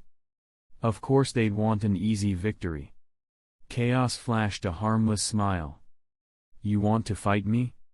He was here to experience as many different Nen abilities as possible. If these folks had any worth as Nen users, he didn't mind sparring with them, even if they were weak. Early matches always drew volunteers, but Chaos didn't want to risk a situation where few would fight him later. He decided to issue a group challenge now. "Is that allowed?" Someone muttered uncertainly. Can we really do that? Another added in a raspy voice. I'll register first. A third blurted out. I'll go first. Me next. Chaos stepped aside as the crowd swarmed forward. He held back his aura, and Tulu seemed to understand, also stepping aside to avoid triggering panic. More than a dozen fighters clustered around the counter. I want to register to fight that punk. I'm first. No, me. The receptionist sighed. She couldn't punish them, but she could choose not to register them. If you don't line up properly, she said firmly, I won't process your registrations. The Chaos didn't abate. Trying to regain control, Chaos clapped his hands to get their attention. Let me make a suggestion, he said. They looked over. I want to fight all 15 of you. But the system only requires 10 wins. Let's decide which 10 with rock paper scissors. Smiling, Chaos said it openly, expecting their skepticism. Arrogant brat. He's dreaming. With the 4-loss rule, he can only fight 4 at most. Some scoffed. Others, however, saw potential in the idea. Though the rules capped concurrent matches at 4, there was no hard limit on daily battles. That realization sparked an impromptu tournament. Groups on the sidelines began shouting. Rock. Paper. Scissors. Chaos turned back to the counter. The receptionist gave him a confused look. There's no rule against registering 10 at once, right? He asked. Technically. No, she replied after thinking it over. Perfect. Register them all. It's around 2 p.m. now. First match at 2:30, second at 3 o'clock. Last at 7:30. The girl blinked. She'd never seen anything like this. 10 matches in one day. Most people didn't even fight 2. She tapped the counter, overwhelmed. Mr. Chaos. She hesitated. Was this even allowed? Still, no rule forbade it. If he lost 4, the others would be cancelled automatically. Nearby, some of the crowd were muttering regrets, but no one dared withdraw. Eventually, 6 fighters were locked in. The rest hesitated. Winning as the 5th or 6th opponent meant Chaos had already beaten 4 or 5, too risky. Over on Tulu's side, another batch of rock paper scissors determined his opponents. Like Chaos, Tulu ended up with 6 matches. One guy even scored 2 slots by winning twice. Despite the tight turnaround, word spread fast. Usually, high-profile matches got time for advertising. Not this time. Above the 200th floor, people bet millions, and the house took them all. More prestige equals more money. Match fixing wasn't tolerated. Once you built your rep, the money would follow. 7 consecutive matches were scheduled for the 210th floor almost instantly after Chaos and Tulu confirmed. The receptionist grabbed her communicator to alert management. A chance to hype a new legend? A chance to sell tickets like crazy? Yes. Yes to both. By 2:10 p.m., the Sky Arena was already buzzing. News of a fighter on the 200th floor attempting 7 consecutive battles had spread. If Chaos won, it would be the birth of a legend. If he lost? That's still money in the bank. Sky Arena wins either way. Chapter 87. September 24th, 2:30 p.m., Sky Arena, 210th floor. The 210th floor of Heaven's Arena was rarely full. Right now, it looked nearly empty. Less than 20 minutes of promotion wasn't enough to fill the venue, after all. But Chaos didn't care. Whether the audience numbered in the hundreds, thousands, or tens of thousands, it made no difference to him. The staff were in place. That was all that mattered. If tracking down NEN users door to door wasn't so inefficient, and didn't create so many unnecessary enemies, Chaos would have never bothered with an official tournament in the first place. Although the Sky Arena tapered as it rose, this level still hosted a single, massive stadium. You could imagine how large it had to be to accommodate just one arena here. Rows of spotlights beamed brightly over the center of the Colosseum, illuminating the square combat platform, over 10 meters wide on each side. Gray. Don't hold back just 'cause he's popular, smash him good. A shout rang out from the mostly empty stands. It came from one of the other 200th floor contestants. 15 figures were scattered throughout the spectator seats, all of them losers from the earlier rock-paper-scissors selection. Since I've got nothing better to do, might as well watch. Maybe teach that cocky brat a lesson. Someone thought with a smirk. Don't go easy on him. Put that arrogant punk in his place. Some came with ill will, some just for the entertainment. Only a few hundred people were in the audience for now. Those who were here were either rich, influential, or very curious. After all, a single ticket to the 200th floor cost more than half a month's average salary. More people were steadily pouring in. The hype around Chaos and his 6 consecutive matches had spread fast, especially given his recent string of mysterious victories.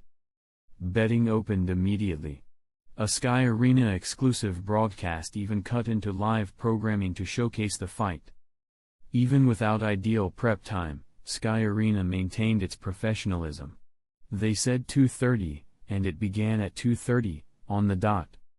Off the field. Chaos emerged from the contestant corridor and stepped onto the arena floor.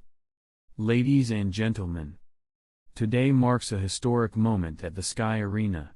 The fighter known as God Chaos has officially declared 6 consecutive matches on the 200th floor. The female commentator's voice rang with passion, echoing across the venue. Despite the sparse crowd, her delivery was flawless, without a hint of laziness. Without further ado, let us welcome today's first challenger, Chaos. As her voice peaked, the spotlight swung dramatically and landed squarely on Chaos as he stepped into the ring. And now, Chaos's first opponent, Gray. Currently holding a record of 3 wins and 1 loss on the 200th floor. Can Chaos make history and sweep all 6 matches? Let's find out, together. As the final words echoed, Chaos and Gray met at the center of the stage. The referee stood between them, palms held out to signal distance. Both fighters battle with honor and dignity. The ref's voice was firm and solemn. Chaos eyed the one-armed man before him, Gray, and silently rated him as a third-rate opponent. Still, since Gray wasn't one of the ones who tried to ambush him earlier, Chaos didn't feel any contempt. He simply studied him with his usual calm. After a brief pause, and noting the man's clear determination, Chaos offered a rare, kind suggestion. Time is limited. Just show me your nen ability, and then go back and enjoy your milk. You're seriously arrogant. Gray's brow twitched, his rugged face darkening. His tone was displeased, but he refrained from profanity. Clearly, he had some discipline. He didn't seem to appreciate Chaos' mercy, but Chaos decided to return the favor with a clean, respectful defeat. Oh. Chaos opens with confident words. The commentator raised her voice at the perfect moment. The referee took a few steps back, scanning both fighters for readiness. He raised his arm, then brought it down sharply. Begin. A faint thread of nen wrapped around Gray. As a brawler without formal training, he didn't even know what true nen control looked like. Thanks for the win, Gray muttered, locking eyes on Chaos, and charged forward. He's not showing any nen. Is he not a user? Or maybe he's just hiding his aura really well? So that's it. He's underestimating me. As Gray surged forward, Chaos calmly assessed the situation. 10, Chaos thought. In an instant, nen surged and wrapped around him in a fluid motion like drifting clouds. 10 performed perfectly. From thought to activation, everything happened in a blink, and Gray still hadn't closed half the distance. The strength gap was so wide, Gray couldn't comprehend the level of control Chaos had just used. To him, the aura felt basic. This guy's nothing special. He approached quickly and threw a straight punch at Chaos's face. Chaos raised his hand and caught Gray's wrist precisely. With a smooth pivot, he twisted Gray's arm, pulled him forward, and fluidly turned to the side. To Chaos, it was just a simple movement, but to Gray, it felt like the ground vanished beneath him. He tumbled forward, his wrist twisted painfully. Bang! Gray hit the ground, face first. Chaos knelt beside him, pressing Gray's arm into his back. Gray's mind reeled in disbelief. How? Before the thought could finish, the pressure on his wrist vanished. Go ahead. Show me your best move, Chaos said, standing upright. The audience was stunned. Gray had attacked and been instantly overpowered. For a moment, no one could even react.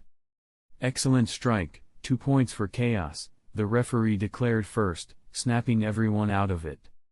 In this tier, matches were decided by points, the first to 10 would win. Unbelievable. Gray looked like a child being disciplined by an adult. Chaos easily subdued him. And just when he had the perfect chance to finish the fight, he let him go. What is he thinking? The commentator's energy fired up the crowd. Though there were only hundreds present, the atmosphere was ignited. Applause and shouts followed that clean, elegant takedown.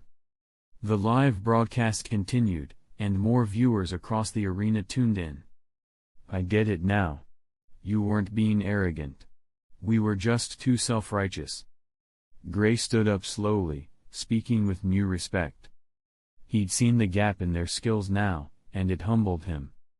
Chaos said nothing, offering no further commentary. My ability, then? Gray's tone turned serious. He faced Chaos directly, just 1 meter between them. Thanks for the chance. He added quietly. Chaos nodded politely. Go ahead. The moment he finished speaking, a wave of invisible nen surged around Gray. Hey hunters. Cult leader here. This is your reminder that breaks are important. Unless you're Killua. Then you're just built different anyway. Onward. To infinity and beyond. Chapter 88. The surge of pressure was a sudden release of Gray's nen, clearly influenced by Ren. However, training is originally a skill closely tied to nen. Emotions can easily cause fluctuations in nen, which in turn triggers Ren to intensify. Gray's ability took about 1 full second to activate, more than enough time for Chaos to kill him a dozen times over. 2 solid nen arms grew from his back, followed by a hazy head formed from concentrated nen behind his own. Using nen to simulate additional limbs. Chaos's eyes flickered as he observed. There was no doubt, the head wasn't just for show. Even a fool wouldn't develop something purely ornamental. At the very least, it likely granted enhanced sight or hearing. Interesting. Using nen to augment sensory input. That has potential. But extra arms? They'll just throw off your fighting form. He analyzed it instantly: insight, pattern recognition, flaw detection. Alright, you can admit defeat and go home to drink your milk, Chaos said, nodding slightly.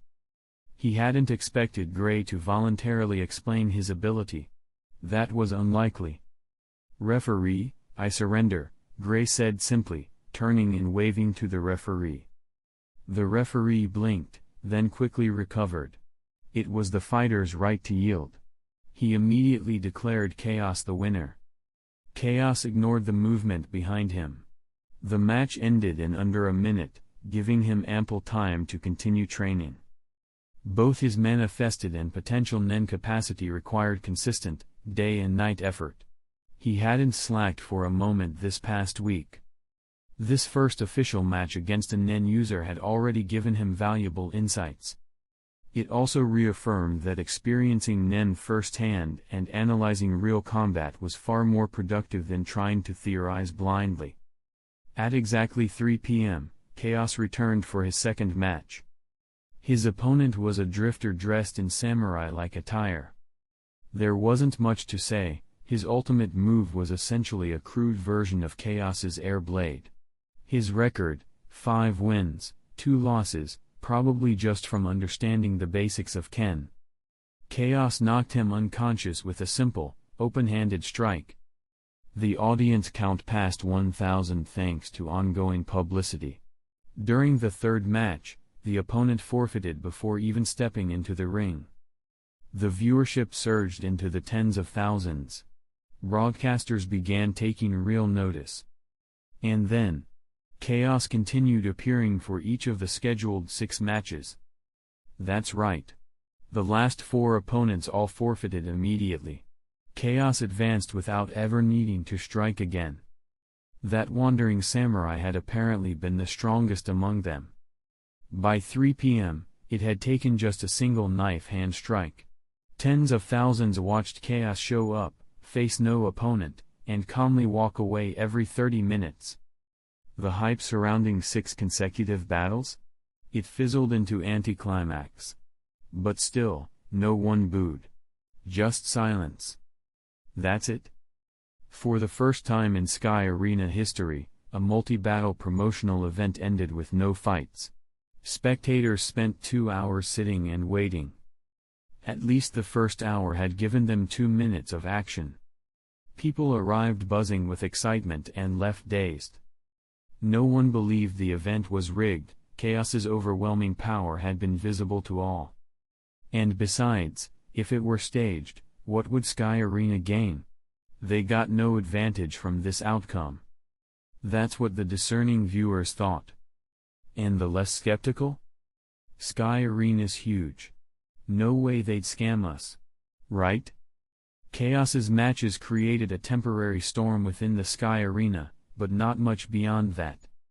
The broadcast didn't get significant attention elsewhere, though a few of his acquaintances happened to see it. Eliza, ever fond of Sky Arena shows, was watching. "Sis Ireland, look. It's Chaos on TV." In a spacious mansion, the girl grinned as she excitedly shared the screen with her companion. "Mr. Chaos?" Ireland, who was pouring her tea, looked up when he heard the name. "Yep. Chaos, you're amazing," Eliza said proudly, striking a few knife-hand poses with serious form. Yes, Miss Eliza. Master Chaos is indeed very powerful," Ireland chuckled, clearly teasing her.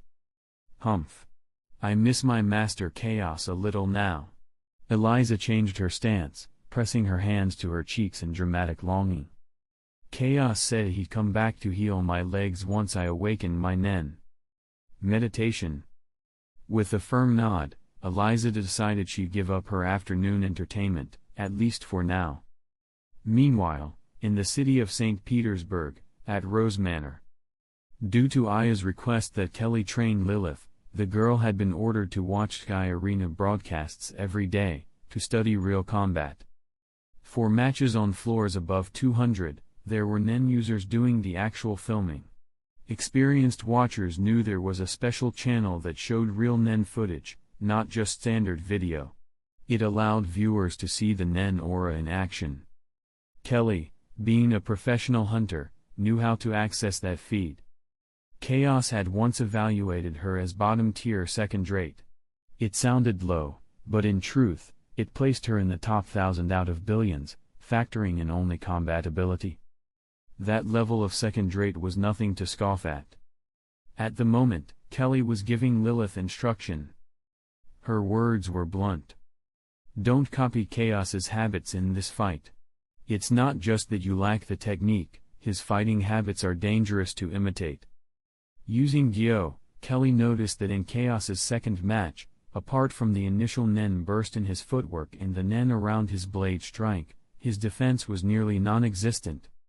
True, this technique conserved Nen to the maximum, but it was also extremely risky. To fight without surrounding your body in Nen? One lucky hit could kill you instantly. More than that, restraining Nen from the rest of your body to focus only during action required absurdly high control. Saving energy like this was simply not worth the distraction and vulnerability. Kelly was serious. But Lilith, watching chaos on screen, just gave her a look, and her ears twitched. "You're not even as strong as my brother, and you think you can critique him. I'm not listening to this." "I understand, Teacher Kelly," she said sweetly, hiding her true thoughts. Kelly nodded, brushing back a lock of wavy hair. Because Lilith was generally obedient, especially under Aya's orders, she didn't question it further. Snap. The door creaked open. A beautiful woman with silver hair walked in, stretching lazily. "What's this? Seems lively in here." She glanced over at the screen, and the flame-like glow in her eyes briefly flared as she saw who was on it. Ah! It's Little Chaos. Chapter 89. Maybe Chaos really did have a way with women, whether on friendly or hostile terms. They all seemed to cross paths with him for one reason or another. Yar City, located south of Ukexin City on the Ulubian continent, housed the headquarters of the relatively obscure Dark Guild. And because Roll had once valued her, and because she was a beautiful girl in need of protection, Remy naturally lived there. She had been in a good mood today, ready to drink Coke, snack on chips, and watch her usual Sky Arena highlights. Watching fights used to be pure entertainment. But not anymore. Not since he appeared on screen. She recognized Chaos instantly, from the vision she'd seen during divination. His appearance could only mean one thing: someone as powerful as Roll was gone. No wonder he hasn't dropped by for tea lately. Hiss. The realization struck her like lightning, and Remy sat bolt upright in bed. If Roll's dead, it's time for me to run. But, sitting slumped like a duck, Remy scratched her cheeks with both hands, torn between fear and reluctance. Where would I even go? This mansion cost me 20 billion to renovate. Wow. XX. And, what if that guy comes for me? No, no. Her long red hair whipped through the air as she frantically shook her head. Better waste some life than risk dying. If he comes for me, I'm done for. What, strike first, kill later? Don't joke around. With my beauty, I'll definitely. Slapping herself to focus, Remy summoned her crystal ball. Moon's Oracle. The ability's name sounded poetic, but it didn't mean it could only be used during the lunar month. By sacrificing 1 month of her life, she could activate the power anytime. This wasn't her main Nen ability, but a price-based side effect. When she helped Sith and the others divine their futures, the price wasn't high, just a couple months of celibacy. The price was tied to the difficulty. Abstaining for 2 months could be substituted by lifespan. That was the ability's structure, divination for a life exchange. This particular reading, who could protect her and guarantee her safety and freedom, would cost nearly 3 months of her life. The image slowly emerged inside the crystal ball. A tall, beautiful woman with silver hair, her eyes glowing faintly like starlight wrapped in Nen. The location became clearer. That day, Remy left a note for her maid that read, "I'm going to sleep with Big Sis," told her to liquidate as much of the property as possible, 90% for herself, 10% to the maid, and with her bags packed. She left Yar City and blindly delivered herself right into the lion's den. Meanwhile, back at the Sky Arena, at 5:30 p.m. Chaos, who had been meditating in his room, unexpectedly received a notice for another match. Later, Chaos would understand why. His opponent was a fighter named Ove, a heavy hitter with 8 wins and 1 loss. The guy probably saw Chaos's easy wins against weaklings and assumed he could do the same. But no one else had dared register against him until now. Time passed. The match began. Unlike the earlier matches, this evening's event was packed. Sky Arena had more time to build up hype. Chaos observed his opponent and gave a quick internal assessment. End of second rate. Unfortunately, Ove was an enhancer, and his ability was the standard burst type. No creative techniques. Nothing to inspire chaos. With a single, clean knife strike, Chaos ended it. The 200 floor matches still held no real value for him. From what he saw, Ove's Nen ability was average second rate at best. The crowd roared as Chaos walked calmly from the arena. Contestant Chaos, please.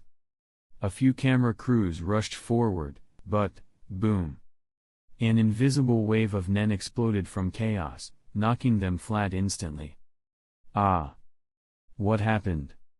My camera! Shouts erupted behind him, until a massive figure stepped through the commotion. It was Tulu.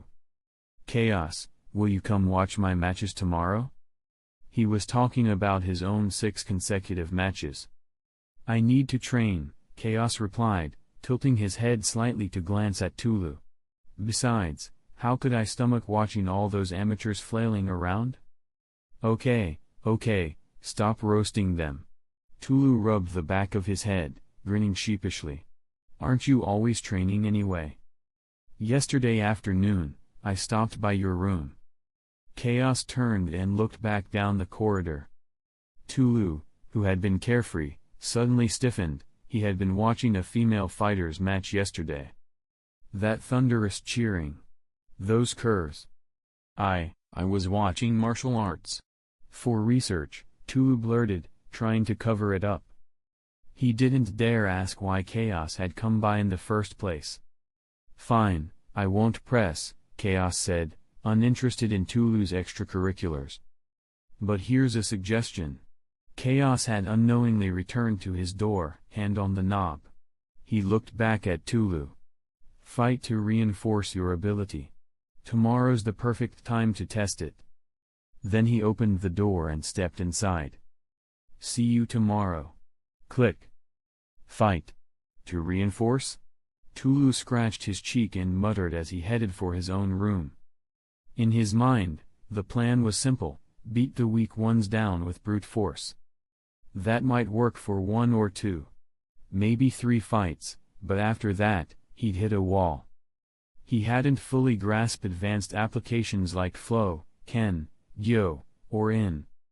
In Chaos's view, without making proper use of Nyx, the Nen user he absorbed from, Tulu wouldn't stand a chance of lasting. But Chaos didn't spell it out. He didn't want to make Tulu dependent on his instructions. Every Nen ability was different. He didn't want to warp Tulu's growth. Instead, he offered a nudge. Let Tulu figure it out mid-fight. It would stick more that way. Later, after drying his hair and tossing the towel in the bin, Chaos stood silently at the window, staring down at the dimly lit city. At that moment, he realized, he had reached a peak that most would never touch in their lives. But it's not enough. Still not enough. The city lights shimmered below. Chaos didn't linger. He simply closed his eyes, letting the Nen within him flow quietly outward. Chapter 90. September 25th, night, Naz Hotel. Ah! A beautiful and charming young nurse was feeding a patient. Chaos sat across the table, watching Tulu, who currently had rings on both arms, a broken fang, and visible facial bruising, as he was hand-fed like a contented toddler. Chaos couldn't help but shake his head. If he had Tulu's type of Nen ability, even with the same level of strength, he could have finished 6 consecutive matches without ending up looking like a car crash victim. Both arms broken, cheekbones cracked, several teeth knocked out. And this idiot was actually enjoying it.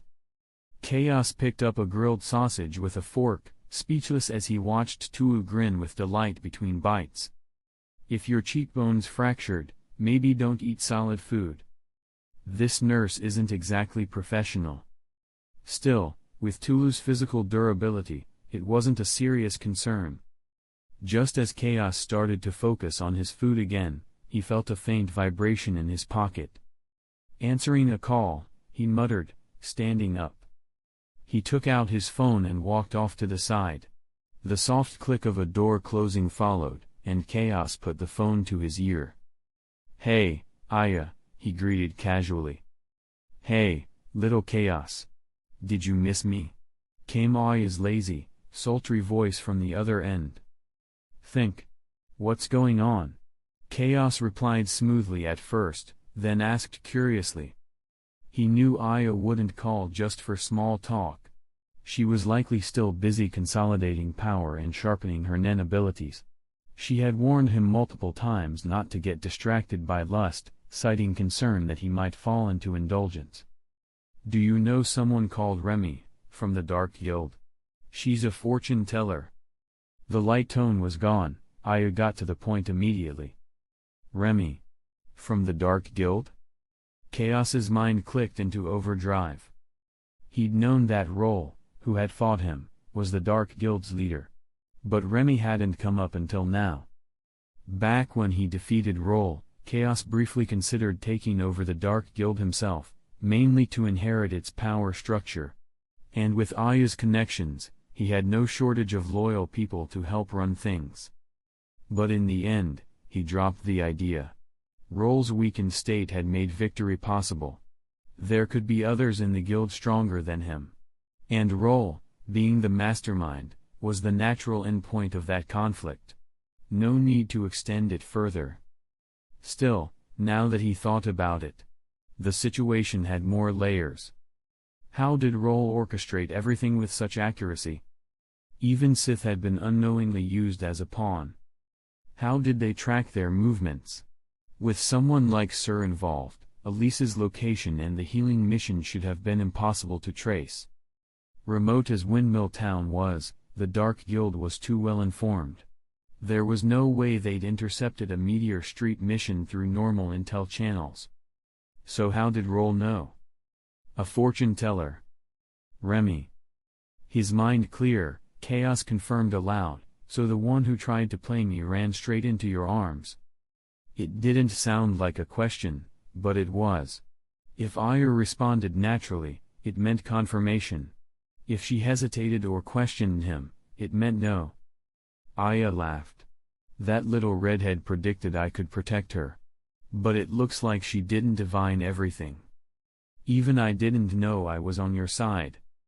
Sitting across from Lilith, who she was teasing playfully, Aya smiled wider. "I see. So what are you getting at?" Chaos asked. "The divination's done, right?" Aya said, then smoothly changed the topic. "Of course, I'll leave the choice to you, little Chaos." "Let's keep her," Chaos replied calmly. "A living fortune teller who works for you is far more valuable than a dead one."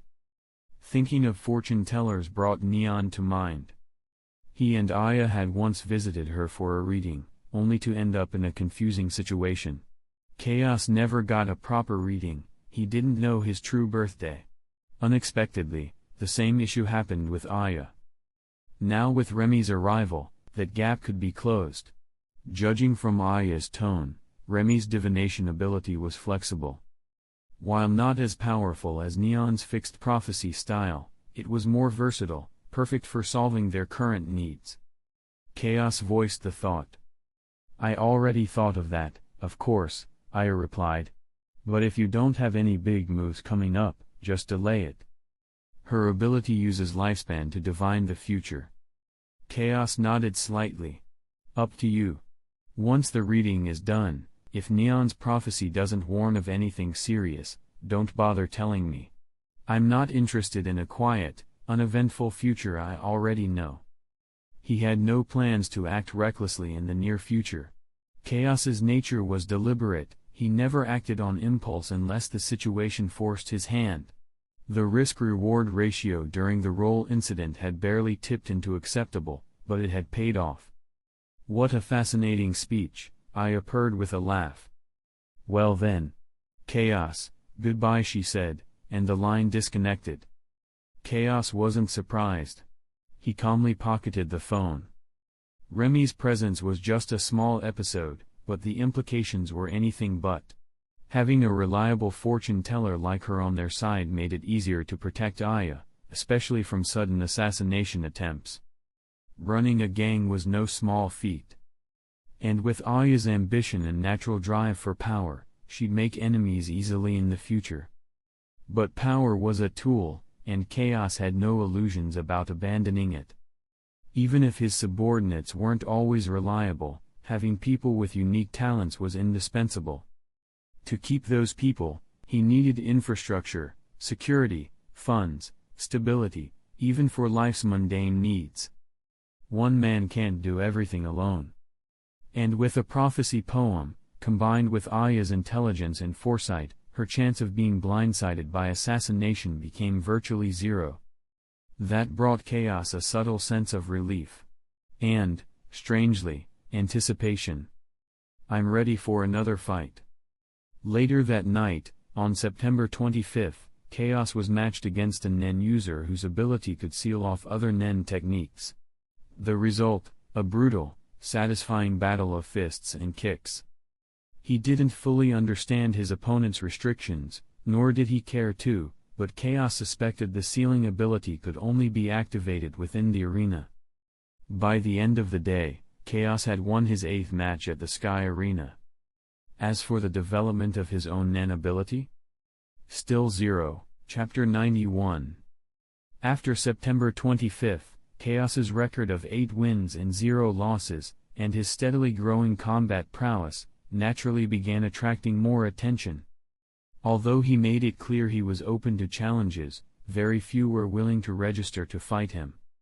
Still, overconfidence is a common human flaw. There were roughly 100 competitors on the 200th floor. Many weren't exactly weak, but most weren't exactly strong, either. Some genuinely powerful players, lacking worthy opponents, couldn't pass up the rare opportunity Chaos represented. But those who approached him with arrogance and misjudged his level only ended up handing him another easy win. October 3rd, Sky Arena. A release-type Nen user specializing in summoning beast fists challenged Chaos, and lost. But the battle gave Chaos something more valuable than another victory: inspiration. He noted how willpower and mental strength could be used to infuse Nen with intent, not just to control physical objects, but to project emotion and ferocity through aura. In that fight, the opponent's Nen simulated the aura of a tiger, making it feel almost alive, an overwhelming presence in battle. Feel it. Understand it. Use it. Even if his opponent was average in skill, Chaos saw the potential in combining Nen, intent, and momentum. He crushed the fighter shortly after, another second-rate opponent down. October 13th, 222nd floor, Sky Arena. Chaos. Chaos. Chaos. The audience filled every seat. The stadium thundered with cheers like crashing waves. The crowd had reached a fever pitch. Oh. Contestant Chaos is actually flying. Even the female commentator couldn't hide her excitement. Chaos floated silently in the air, no wings, no tricks. Unlike earlier fights, he didn't summon his wings of wind. He didn't need to. Flight was a matter of aura flow and control. The wings only served to amplify speed, not flight itself. Below him stood a long-haired, pale-skinned man with a scowl frozen on his face. Chaos hadn't used his wings because this opponent didn't earn it. His gimmicky Nen ability was just a variant of N, releasing all of his Nen explosively in a radial burst. It had caught Chaos off guard, he'd been blasted away. But not off the stage. Even if he had been, it wouldn't matter. The match wasn't by ring out, it was decided by points or knockout. Chaos quickly realized the man's true strategy: try to knock him out cold in a single, all-or-nothing explosion. It had failed. Chaos vanished midair, then reappeared beside the stunned man, delivering a clean knife hand strike to the neck. Bang. Step. The man collapsed like a marionette with its strings cut. Chaos landed softly on the mat, expression calm. Chaos wins, the referee announced instantly. As the arena erupted in applause, Chaos exited the ring.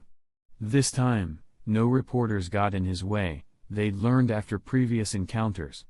Any who tried were knocked down by an invisible burst of Nen, and cameras were often casualties.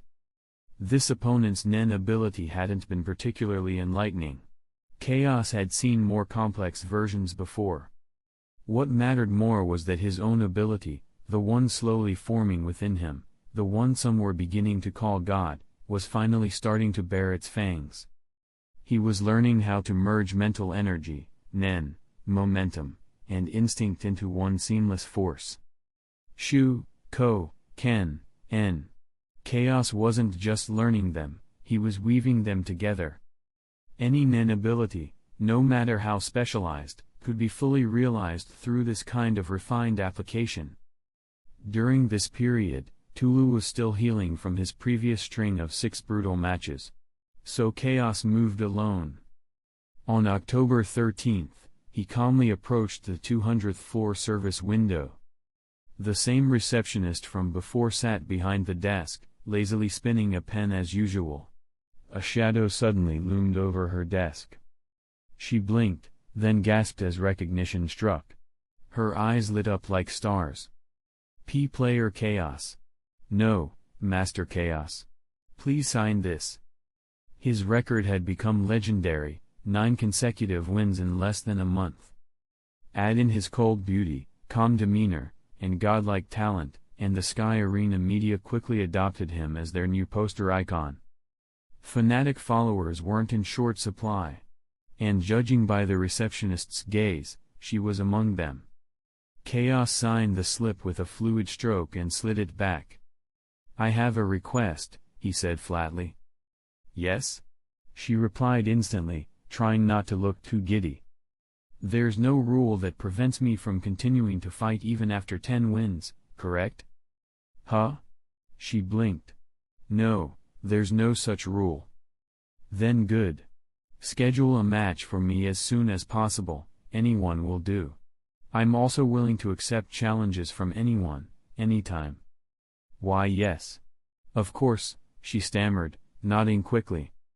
The administration had added some restrictions last time when Chaos scheduled back-to-back battles, but technically, the rules still allowed it. There was no hard limit on challenge frequency. Chaos raised a finger.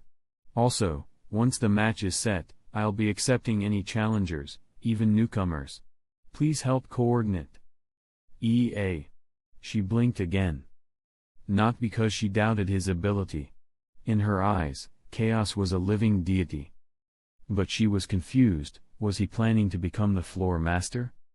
Chaos gave a small, tilted smile. "There's no rule against that, is there?" "No." She replied, slightly dazed. Her thoughts spun, but all that came out was, "Yes, Master Chaos." He nodded once and turned to leave. She watched his retreating figure with heart-shaped eyes, then jolted upright and smacked her cheeks. "Right. I need to report this." She glanced at the comms panel beside her, knowing her supervisor told her to report rule-pushing behavior like this. "But I got flustered again. Damn it." Chaos, unaware of her inner crisis, returned to his room and began training immediately. He knew, truly knew, that this level of strength was nothing. Somewhere out there were monsters that made him look like an amateur. Knowing that only made him more relentless. The pursuit of personal power is a deep human obsession. Chaos embodied that drive. October 15th, a text from Aya arrived. Nothing came up in the prophecy. Same day, Eliza sent word, she had successfully awakened her Nen. It took her 27 days. Chaos didn't return to her. He remained focused.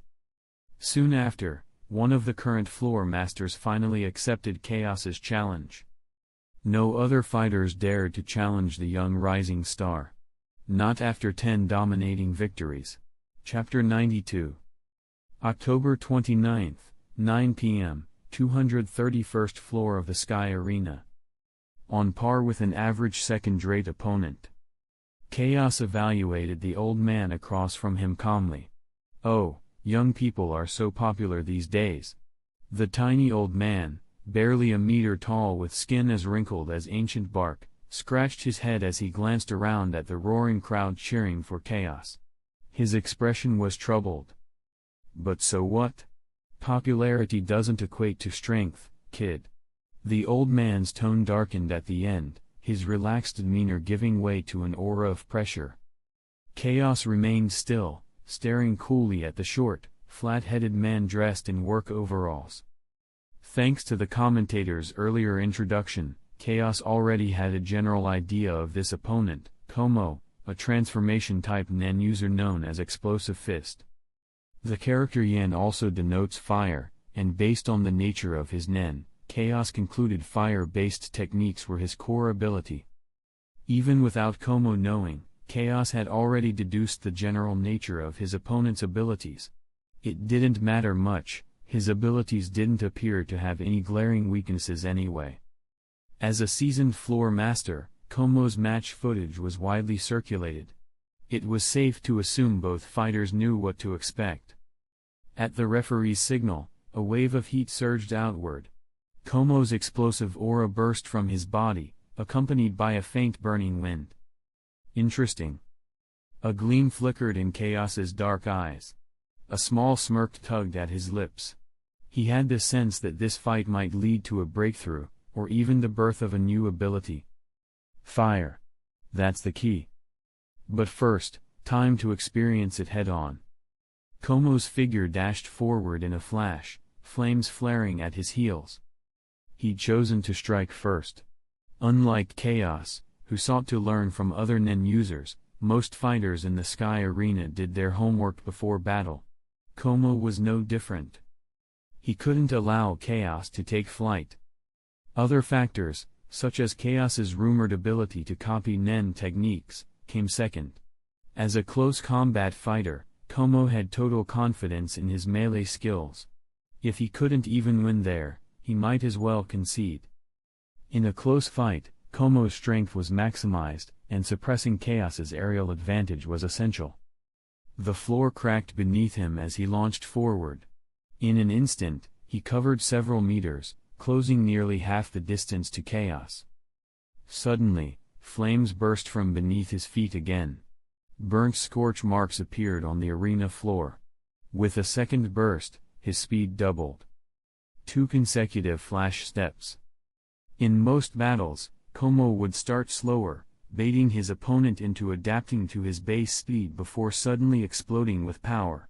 That tactic had earned him countless wins against other melee specialists. But today, he was aiming for a first strike kill.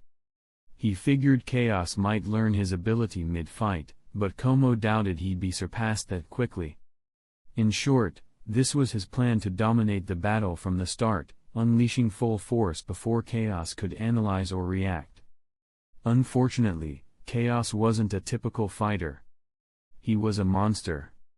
Como's sudden burst of speed did surprise Chaos, who blinked at the acceleration, but only for a moment. As Como's right fist, cloaked in searing flames, surged toward Chaos's waist, Chaos stepped back, narrowly dodging. Como had poured over half of his total Nen into that single strike. Even though it missed, the resulting shockwave blasted across the ring and slammed into the far wall of the audience stands with a thunderous boom. But Como had no time to admire the destruction. He was horrified. That missed blow meant his Nen was completely concentrated and exposed. His defenses were down. Chaos, having dodged cleanly, now had the perfect opening to counterattack. And he took it. A violent force rushed toward Como's left flank. Driven by sheer instinct, Como lifted his left elbow in defense. Crack! A devastating impact rocked his arm. Though he'd successfully blocked the blow, the force was overwhelming. His body flew through the air, crashing into the arena's wall with explosive force. Crash! Chunks of stone burst from the wall, burying Como beneath a pile of rubble. Less than a second had passed since his initial attack. The audience hadn't even processed what happened.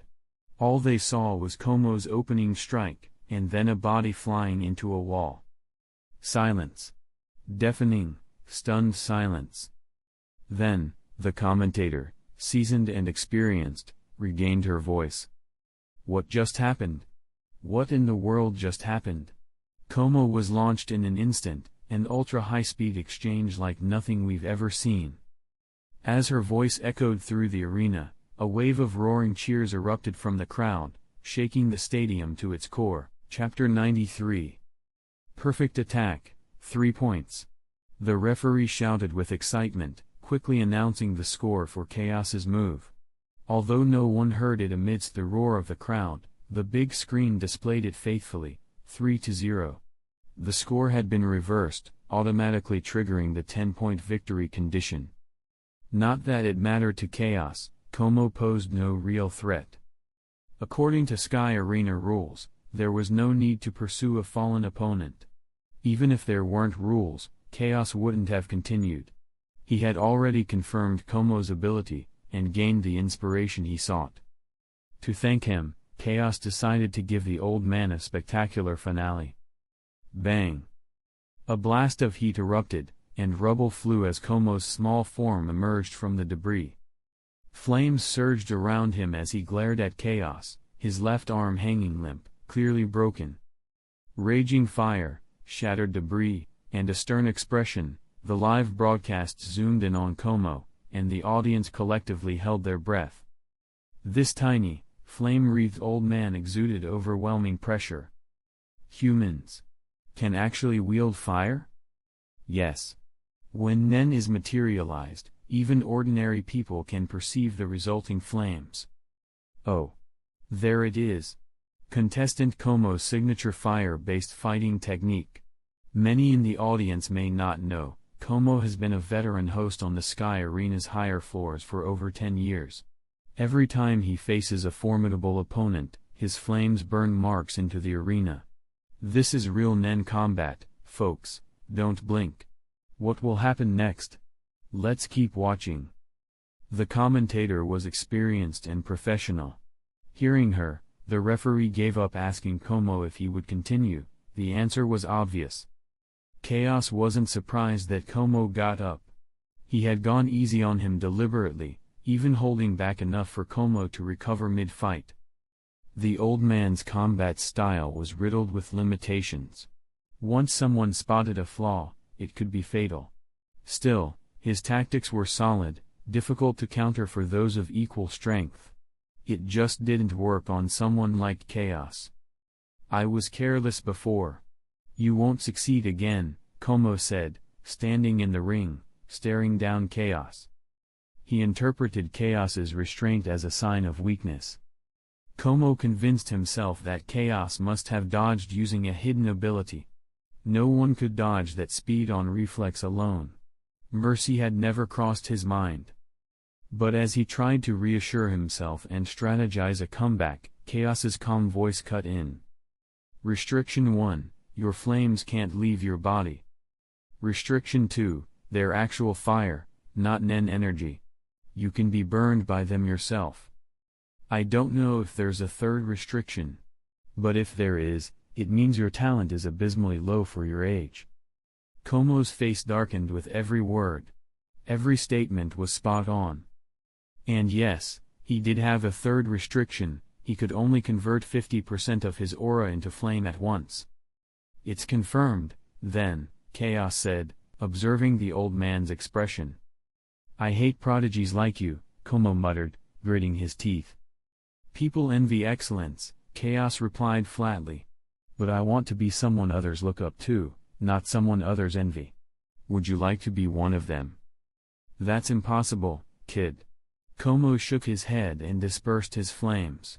A person doesn't change so easily. His resignation was clear. The match was over. Someday soon, you'll change. Chaos raised his hand, palm up, and flame flared from it. A refined, vibrant fire floated gently in his palm. At the sight, Como's pupils dilated. This young man had replicated his signature technique, and improved on it instantly. No wings. No preparation. Just fire. The flames that couldn't leave his own body had been conjured effortlessly in the palm of someone else. So this was why they called him God. Komo's heart was conflicted. What took him decades to hone had been absorbed and refined in seconds. "You're impressive. But I'm not convinced," Como muttered, still defiant. Chaos smiled but said nothing. He shifted his stance, crouching slightly, hands raised like claws, aura swelling. Como frowned. He thought the battle was over. Did the boy really intend to keep fighting? "No need to continue. I forfeit," Como started to say, but was cut off. "Old man," Chaos interrupted. "Go all out. You're the floor master. You deserve a proper send-off." Silence. Then, a smile crept across Como's face. He bent his knees and brought his fists together. Flames roared around him. "I admit defeat. But..." He met Chaos's gaze, suddenly serious. "If I beat you with this, I'll be back to being unsatisfied." His nen flared. Fire spiraled wildly as his aura erupted. 60%. 70%. 80%. He had broken through his third restriction. Previously, Como had subconsciously limited his aura usage to avoid hurting himself. That psychological barrier was now gone. Chaos noticed but said nothing. He was focused on what came next. A proper finale. From behind him, flames and aura surged together.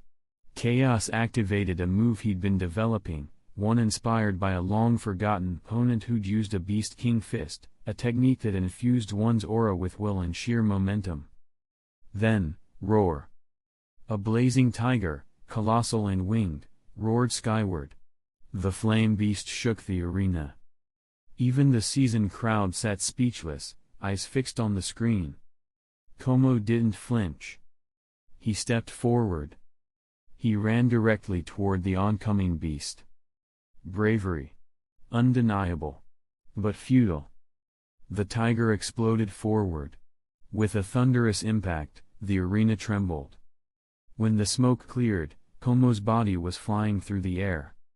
He landed behind Chaos, motionless. "Thanks, old man." Hands in his pockets, Chaos smiled. He had found the breakthrough he was looking for. Chapter 94. Komoro was naturally not dead. Chaos had shown restraint. The seemingly fearsome winged tiger had only used less than a quarter of Chaos's nen output. The explosion of flames and the special nen of the beastmen made the effects of Chaos's nen more than just the sum of its parts. The match may have been one-sided, but it was no less thrilling than any other. Chaos's winged tiger, like a divine manifestation, became an unforgettable spectacle. Most matches, while intense, left ordinary viewers confused due to their inability to see nen. All they could grasp was the brute force and speed, the way a single punch could shatter the arena tiles. But now, with the tangible flame and the enormous, roaring beast, the spectacle was real and overwhelming even to the uninitiated. Sky Arena is a global sensation. Chaos, already a star thanks to his strength and looks, grew even more famous with the appearance of his winged tiger. He had anticipated this outcome. With fame comes exposure, and Chaos knew that would bring certain unwanted attention. For instance, someone like Hisoka. That guy definitely wouldn't be able to resist. Fortunately, for some reason, Hisoka wasn't around despite his long history with the Sky Arena. Chaos knew full well that against a mature Hisoka, he currently stood no chance. Still, there was no need to panic. Hisoka's mindset was relatively easy to read. All Chaos had to do was remain calm. If anything, a fight would just be a chance to demonstrate his value. At the same time, fame had its advantages. Negotiations with someone like Batara would be far easier now. As expected, Sir still hadn't contacted him to follow up on the Greed Island matter. It was clear that he could no longer be counted on. Leaving aside what Chaos had already anticipated, the scene returns to the moment the match ended. Chaos exited the arena and returned to his room in the Sky Arena. "Here," Tulu said, catching up with him and handing him a bottle of soda. Chaos happened to walk by a trash bin and tossed it in. "Why are you so happy today?" Tulu asked, looking at Chaos, who had a rare smile and a glint of excitement in his eyes. "Obviously, something good happened," Chaos replied vaguely. Tulu looked at him like he was an idiot. "I'm leaving the arena tonight," Chaos said, ignoring his expression and shifting the subject. He had no problem telling Tulu that he was returning to awaken his ability, but with Tulu's current level of understanding, there was no point in explaining dual ability awakening. It would just be a waste of breath. "Oh," Tulu responded, offering no resistance. He misunderstood, of course. He thought Chaos meant both of them were leaving. "I'm talking about me, not us," Chaos sighed inwardly. Tulu's comprehension was truly reaching new lows. "What about me?" Tulu asked, pointing at himself with a blank look. Chaos stopped and turned to face him. "Stay here. At the very least, train until you can beat an op with ease. This place is perfect for developing your World Devourer ability. It's not a deathmatch, just a competition. You can have Nyx absorb Nen during battle and rapidly increase your potential in Nen pool." Chaos's advice wasn't about fighting, it was about real training. There was no need to take risks. "Defeating an op is easy," Tulu mumbled, then nodded resolutely at Chaos. Chaos raised his hand as if to pat him on the shoulder, hesitated, then settled for patting his arm instead before continuing on. His support didn't need to be spoken. Still, he figured he'd give Tulu a little motivation. He paused. "Tulu, let me tell you something. That guy's strength." Though Chaos spoke calmly, there was a cold edge in his voice. "That guy." Tulu's face turned serious. As someone who never let go of a grudge, he was immediately focused. "Just say it, Chaos. You only need to know that even now, I wouldn't be able to beat him." Chaos didn't look back as he walked away. Tulu stood still, frowning. Maybe I should watch fewer women's matches for a while. Back in his room, Chaos sat on the big white bed and focused on his Nen ability. The match against Komoro had helped him confirm the direction he wanted his ability to evolve. Fire. But not ordinary fire. Simply transforming Nen into flames was only a functional variation, comparable to techniques like Divine Shadow Blade. One focused on explosive offense, the other on both offense and defense. Neither was inherently stronger. What Chaos sought was the concept hidden within the essence of fire, shaped by imagination. Most notably, the flame of life. Yes, what Chaos envisioned was the sublimation of Nen. Even if someone like Netero were to use a Nen bomb, Chaos could theoretically cancel it out with 100 Nen, assuming perfect release efficiency. Netero was, after all, an example of someone who maximized his release type output. In a 1-to-1 ratio, raw Nen could counter even the strongest techniques. But Chaos wasn't satisfied with that. He wanted to achieve a sublimation, using 1 unit of Nen to produce more than 1 unit of effect. The idea was simple: use fire as the medium, inject a concept into it, and transform it into a fire-natured Nen construct. Not something inconvenient like real fire that needed to be contained with Nen to avoid self-harm, but something exponentially stronger. For example, if he could manifest a flame of life, he could dramatically amplify regenerative power. Of course, achieving this required strict limitations, oaths, and talent, but Chaos, paradoxically, had none of those restrictions holding him back. Sublimation, using your energy to produce something greater than itself. It might sound minor at first, but to Chaos, the potential was limitless. Because it was a kind of power that could scale with his growth indefinitely. And abilities like Divine Shadow Blade, while powerful, were ultimately methods of burning through potential energy for short-term gains. Chapter 95. Then, why didn't Chaos directly set restrictions and vows to sublimate his Nen, but instead chose to inject the concept of fire into it? Because he couldn't directly sublimate his Nen. Direct sublimation would mean a permanent increase in both his potential and manifest Nen, a cost he couldn't afford. Even if he could use 1 unit of Nen to achieve the effect of 2, the restrictions imposed by God's authority would increase exponentially. Yes, the sublimation of Nen could only be achieved by sacrificing Chaos's most precious resource, his lifespan. But even that wasn't enough to bear the cost. Therefore, he had to rely on his exceptional talent as a specialist to realize it, first reducing the cost, and then applying additional restrictions to make it sustainable. Considering that direct sublimation would make the cost and lifespan unbearable, Chaos devised the most reasonable plan available to him. Use it as a trump card, an active ability. His normal Nen would remain unchanged. Only when the ability was activated would its nature shift. The restriction, of course, was lifespan. While it seemed like a simple exchange, life for explosive power, the reality was far more complex. In fact, this entire process, utilizing his innate specialist ability to reduce the restriction difficulty, was born from Chaos's imagination, which sparkled like stars across the sky. In reality, fire is merely a chemical reaction, burning matter that produces light and heat. But once sublimated into a conceptual form, it becomes something nearly omnipotent. Flames that destroy all. Sacred flames that purify. Flames that offer hope. If tied to the power of God, then this was the authority of God. Nen is not omnipotent. Chaos is still bound by restrictions. Even if the path is clear, he can only exert a limited portion of this divine authority. But with his exceptional mind, he could maximize what power he did have. Thus, his 6 major abilities took shape, the domain of the fallen sun god. Enhancement, flame of life, healing represents life using flame.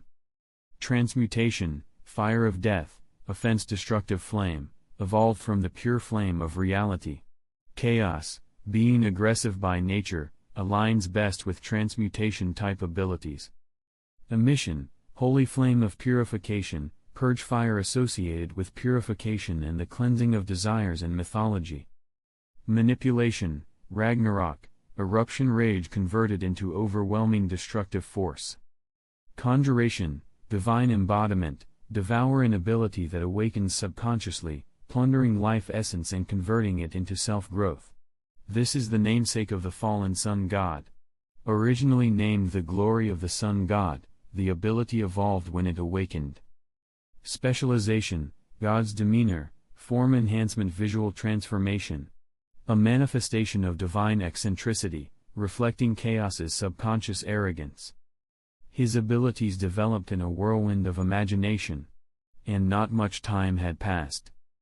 After only a few minutes of visualization, Chaos slowly opened his eyes. Walking to the window, he looked down at the shimmering lights of the city and murmured, a faint smile on his lips. At last. A trump card that even the gods would fear. But Chaos wouldn't use the fallen sun god yet. The restriction cost wasn't unbearable, but it wasn't light either. The weakest of the abilities, Fire of Death and Flame of Life, required 10 hours of lifespan per second of activation. That may sound manageable, but considering the god's authority multiplier, x10, that's over 4 days of life for a single second. If you don't master the ability thoroughly, how can you expect to use it when it matters? Chaos wasn't in a hurry. He had a plan. Even without activating sublimation, he could still train using ordinary fire. Though mundane flame required Nen reinforcement to avoid burning himself and lacked the speed and flight capabilities of his imagined powers, combined with the control granted by the wings of wind, Chaos could still simulate much of it. The only element he hadn't mastered was controlling the surge of power once sublimation was triggered. Currently, the sublimation doubles the output. 1 unit of Nen produces the effect of 2. Including the flame's natural explosive potential and burning properties, his combat ability under this state would rise approximately 4-fold. How to handle such a sudden jump in power?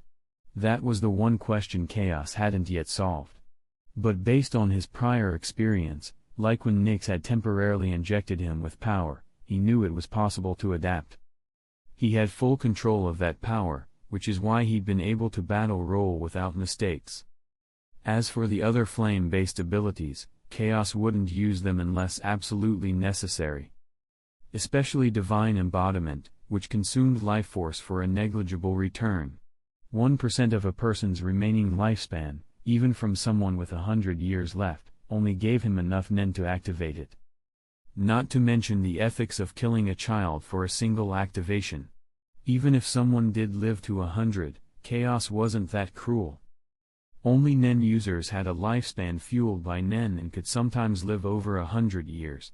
But even so, the return was minimal. So Chaos's gaze turned elsewhere. Magical beasts. Beasts with strong life essence far exceeding humans. That was where his real source of fuel would be. Over time, Chaos realized he'd also subconsciously awakened a minor ability, the ability to perceive his own lifespan. He didn't have to activate it. As long as he focused, a sensation would rise from within, giving him a rough idea of his maximum life expectancy. Current lifespan, 106 years and 11 months. Under the tenfold God's restriction, this translates to 10.6 years, or 1 month and 3 days. Every 1 second of divine ability activation equals approximately 1 month of life, or 10 months under God's restriction. Each ability had its own restriction, but all demanded lifespan as their price. But Chaos didn't think too hard about the cost, there was no immediate need. The development of near-omnipotent abilities had long been his dream. He had accepted the price before he even started. After all, whether it was God's authority or the fallen sun god, both had been forged in the fire of sacrifice. Chaos pulled out his phone, booked a flight, and headed toward the bathroom. His next move was already planned. Eliza was just a side objective. On Greed Island, there exists a potion that extends life. Chapter 96. Chaos only had a general impression of the so-called information about Greed Island, not because his memory was poor, but because that information wasn't originally part of it. For example, the existence of 100 designated cards in Greed Island wasn't shown in the original work. He wasn't clear on these specifics. In short, Chaos, who had inherited that memory, knew many hidden truths about this world, yet simultaneously had only a vague understanding of much of it. What the plot reveals is always just the tip of the iceberg. Compared to the fictional worlds in his mind where a single thought could destroy reality, the world he now stood in was full of unknowns. October 29th, night. While aboard the airship, Chaos had a brief call with Cyril. After confirming that Cyril hadn't yet won control of Greed Island's game system, Chaos asked him to contact Batra on his behalf. Cyril seemed well prepared, as if anticipating that Chaos would ask this. Less than 5 minutes after Chaos hung up, Cyril called again. Apparently, thanks to Chaos's rising reputation in the Sky Arena over the past month, the meeting with Batra went extremely smoothly. Batra even offered to travel to Pava City in person. That exceeded Chaos's expectations, but it didn't change much for him. If Batra had any ulterior motives, it was his own business. They scheduled the meeting for 9 a.m. on October 30th. Batra had requested that time, believing a late-night meeting would be inappropriate. Otherwise, as the world's richest man, he could have reached Pava City within hours aboard his private airship. October 30th, late at night, Moreland District, Pava City. Chaos sat in a luxury car en route from the airport. When the vehicle finally slowed to a stop, Chaos opened the door and stepped out. Chaos. Before he could take 2 steps, a girl's joyful voice rang out. A figure flew toward him, literally, eager and unrestrained. With his sharp eyes, Chaos easily tracked Eliza's movements and could have dodged her flying embrace. But he didn't. He wasn't about to push away the girl who always brought him comfort. He let her crash into him gently, even shifting his weight to absorb the impact. As Chaos hugged Eliza tightly, a man stepped forward, likely to open the car door, but seeing that Chaos was already out, he halted. Even the driver, who failed to react in time, stood silently, knowing he had no place in this scene. As Chaos stroked Eliza's soft hair and patted her head, he said gently, "All right, Eliza." "No." Eliza whined playfully, rubbing her cheek against his face like a spoiled kitten. Even so, she was still sensible. After hugging him tightly, she floated back a little, eyes sparkling. Hey, Chaos, look at me, I can fly." Eliza spun midair, flashing a radiant smile. "Very impressive," Chaos replied warmly. He could tell at a glance that Eliza had already learned how to manipulate the flow of her nen midair. While this didn't mean she could fully integrate it into battle yet, it still demonstrated a remarkable level of control. After all, she was only 13. Hearing Chaos's praise, Eliza beamed even brighter, her joy written all over her face. "Oh, and one more thing. I have a surprise to show you." "Then show me," Chaos said with a small smile. "I'm still here, you know." Cyril, who had been ignored the whole time, finally interjected with a helpless sigh. He was exasperated that his daughter was clinging so openly to Chaos in front of him. "At least come inside if you're going to chat," Cyril added wearily. Even though he was angry, he knew he couldn't do anything about it. Despite himself, Cyril didn't really want to interfere. Deep down, he acknowledged Chaos's character. After all, Chaos had risked his life to protect Eliza during the mission to Windmill Town. He might not have had a choice, but that didn't stop Cyril from respecting the man's decision. Besides, there was nothing he could do about it anymore. It wasn't just that Eliza's feelings were clear, Chaos's attitude toward her wasn't exactly subtle either. And Chaos's strength. That was a wall Cyril simply couldn't climb. Eliza stuck out her tongue cutely. Chaos, meanwhile, gave Cyril a calm nod, an attempt at respect that only made Cyril feel more drained. With a sigh, Cyril gave up, turning around and heading inside without another word, like a child sulking in silence. "Chaos, I heard about Greed Island from Dad. Can I go in with you?" Eliza asked sweetly, walking beside him and clinging to his arm. She believed, based on what Cyril had told her, that the prize for clearing Greed Island would be a healing item. Naturally, she assumed Chaos needed to go in and beat the game himself. She didn't realize that Chaos wasn't planning to clear the game at all, not right away. The reason was simple: he couldn't. In the original plot, to obtain designated card number 2, you had to go through the S-ranked criminal Razor, who was the game's gatekeeper.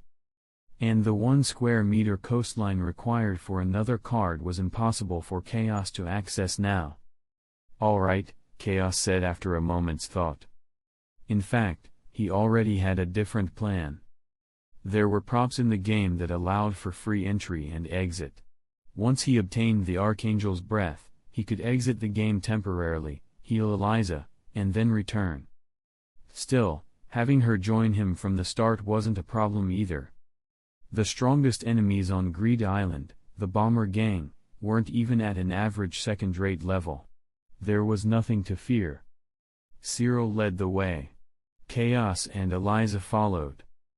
Behind them, Moken waved off the driver and followed with Ireland. In the end, Cyril didn't enter the reception room with them. Everything important had already been discussed by phone. No need to suffer through seeing his future son-in-law again.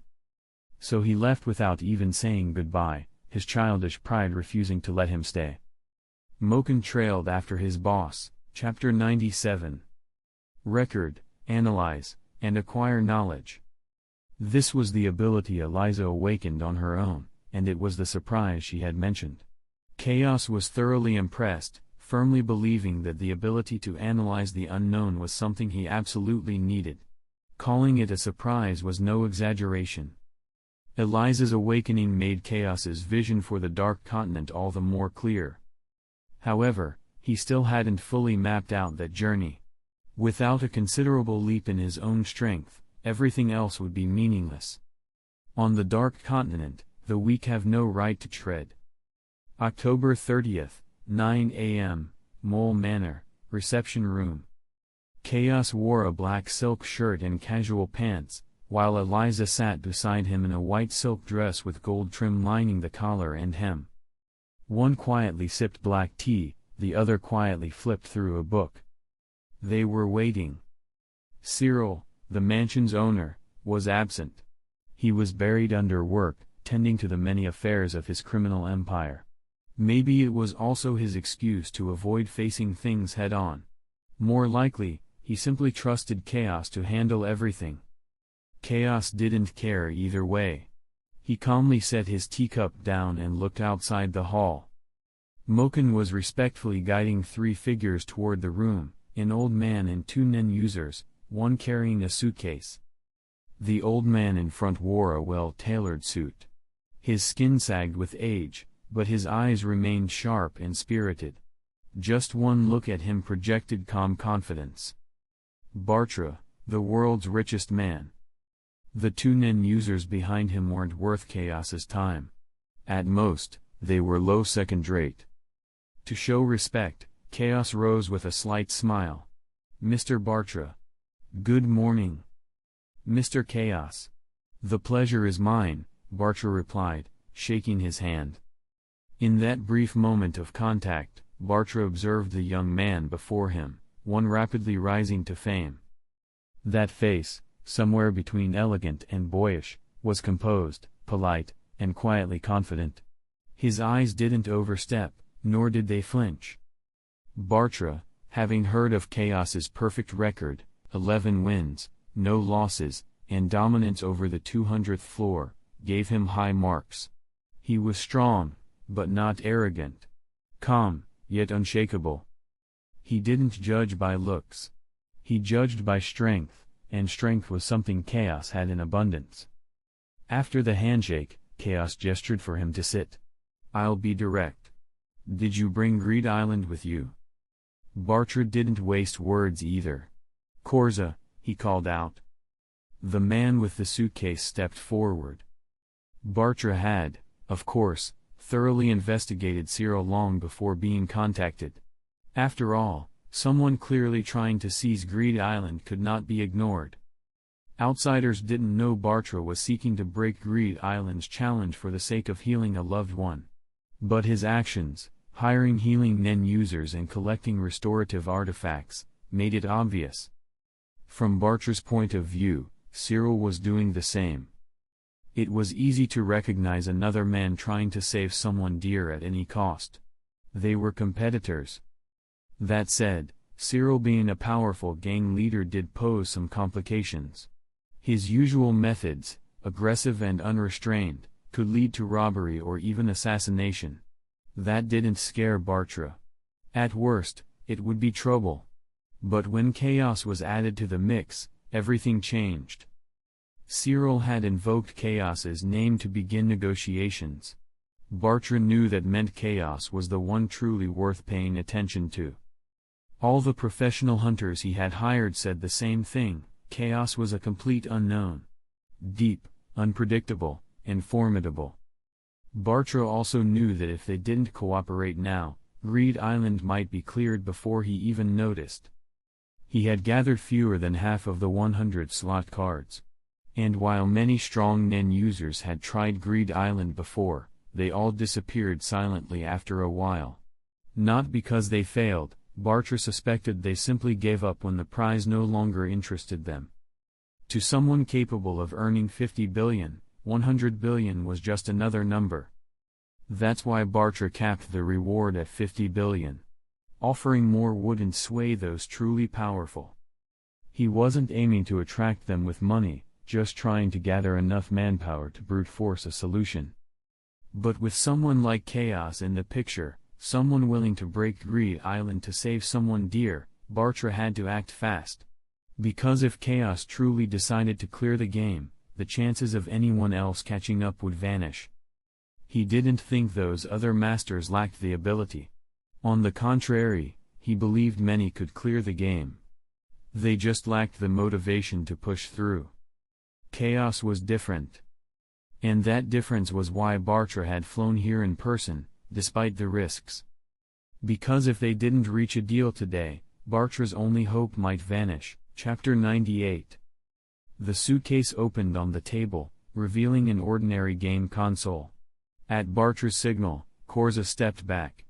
This is the Greed Island console, and here are the matching memory cards and rings. Bartra made an inviting gesture, pointing to the items as he introduced them. Chaos looked at the Greed Island setup and smiled with satisfaction. Mr. Bartra, your trust will be rewarded in the best way possible. Bartra's heart skipped. The moment Chaos said this, it meant things were settled. Everyone knew Bartra had been searching for Greed Island as a way to heal a loved one. If Chaos had merely intended to take the console and walk away, there'd be no need for this kind of assurance, especially on Cyril's turf. Bartra's judgment wasn't just based on the situation, but on the tone of the young man before him, calm and unshaken. As for the elixir of youth, Bartra had yet to confirm whether Chaos knew of it. But that didn't matter. Meeting even the minimum requirements was already a huge relief. The worst-case scenario Bartra envisioned was Chaos feigning cooperation just to obtain the console, or even killing him here to take it. But will finishing this game really cure me? Eliza floated over, eyeing the Greed Island console curiously. You won't need to clear the game. Just come with me, and once we gather the right designated cards, I can cure you, Chaos replied, glancing at her with nonchalance. That single sentence revealed his inside knowledge, and specifically, that he knew about the designated card system. Really? Eliza turned to him, wide-eyed. Bartra, who had been watching her until then, now looked at Chaos in surprise. Mr. Chaos, have you been to Greed Island before? Never, Chaos replied with a slight shake of the head and a mysterious smile. But I have my own sources. That confirmed it. Bringing the console here and playing the Goodwill card had been the right move. Bartra studied the mysterious young man, his thoughts churning. As for the cooperation, I'm simply saying I'm open to it. Now, let's talk specifics. Chaos didn't waste time on pleasantries. Bartra's courtesy had earned him some goodwill, but no more than that. Bartra kept his expression composed, but in truth, the initiative wasn't his to take. I can promise to cure your lover. Chaos's next words landed like a bombshell. Bartra's heart jumped. He didn't even pause to wonder how Chaos knew it was his lover and not, say, a daughter or sibling. Everyone already knew he'd been searching for healing Nen users in tools. The implication was clear. And I can restore her youth, Chaos added casually. Bartra's eyes widened. That particular detail, the elixir of rejuvenation, was not something anyone outside his innermost circle should know. Yet here it was. The memory card hadn't been removed from the console, so no one could have pulled the data from inside the game. So how did Chaos know? But everything that follows belongs to me, Chaos continued, calmly. Oh, and that elixir you need. It only becomes available after clearing the game. That last part was a lie. Chaos wasn't sure whether the item's effects would persist outside Greed Island. While the game world was technically part of the real world, its rules were fundamentally different. Otherwise, there wouldn't be a 3 reward limit after clearing the game. The Archangel's breath, on the other hand, took effect instantly and remained even outside the game. Gon's healed arm was proof enough of that. This meant Chaos wouldn't have to abandon his plan to beat the game even after helping Bartra. As Bartra processed the implications, Chaos delivered the next key point. "You're saying you can heal her without clearing the game?" Bartra said, zeroing in. "Correct. The game takes place in the real world. You must have suspected that." Chaos was certain Bartra had the intel. He was the world's richest man, after all. It would be absurd if he hadn't uncovered that basic fact in the last 8 years. Bartra nodded solemnly. When he first discovered Greed Island existed in reality, he'd searched for it across the globe. But the world was vast, and his efforts had been in vain. Now, Chaos's confident words made it clear, he knew the location. Bartra's eyes lit up. His team hadn't even found the healing item yet, but this powerful young man before him had.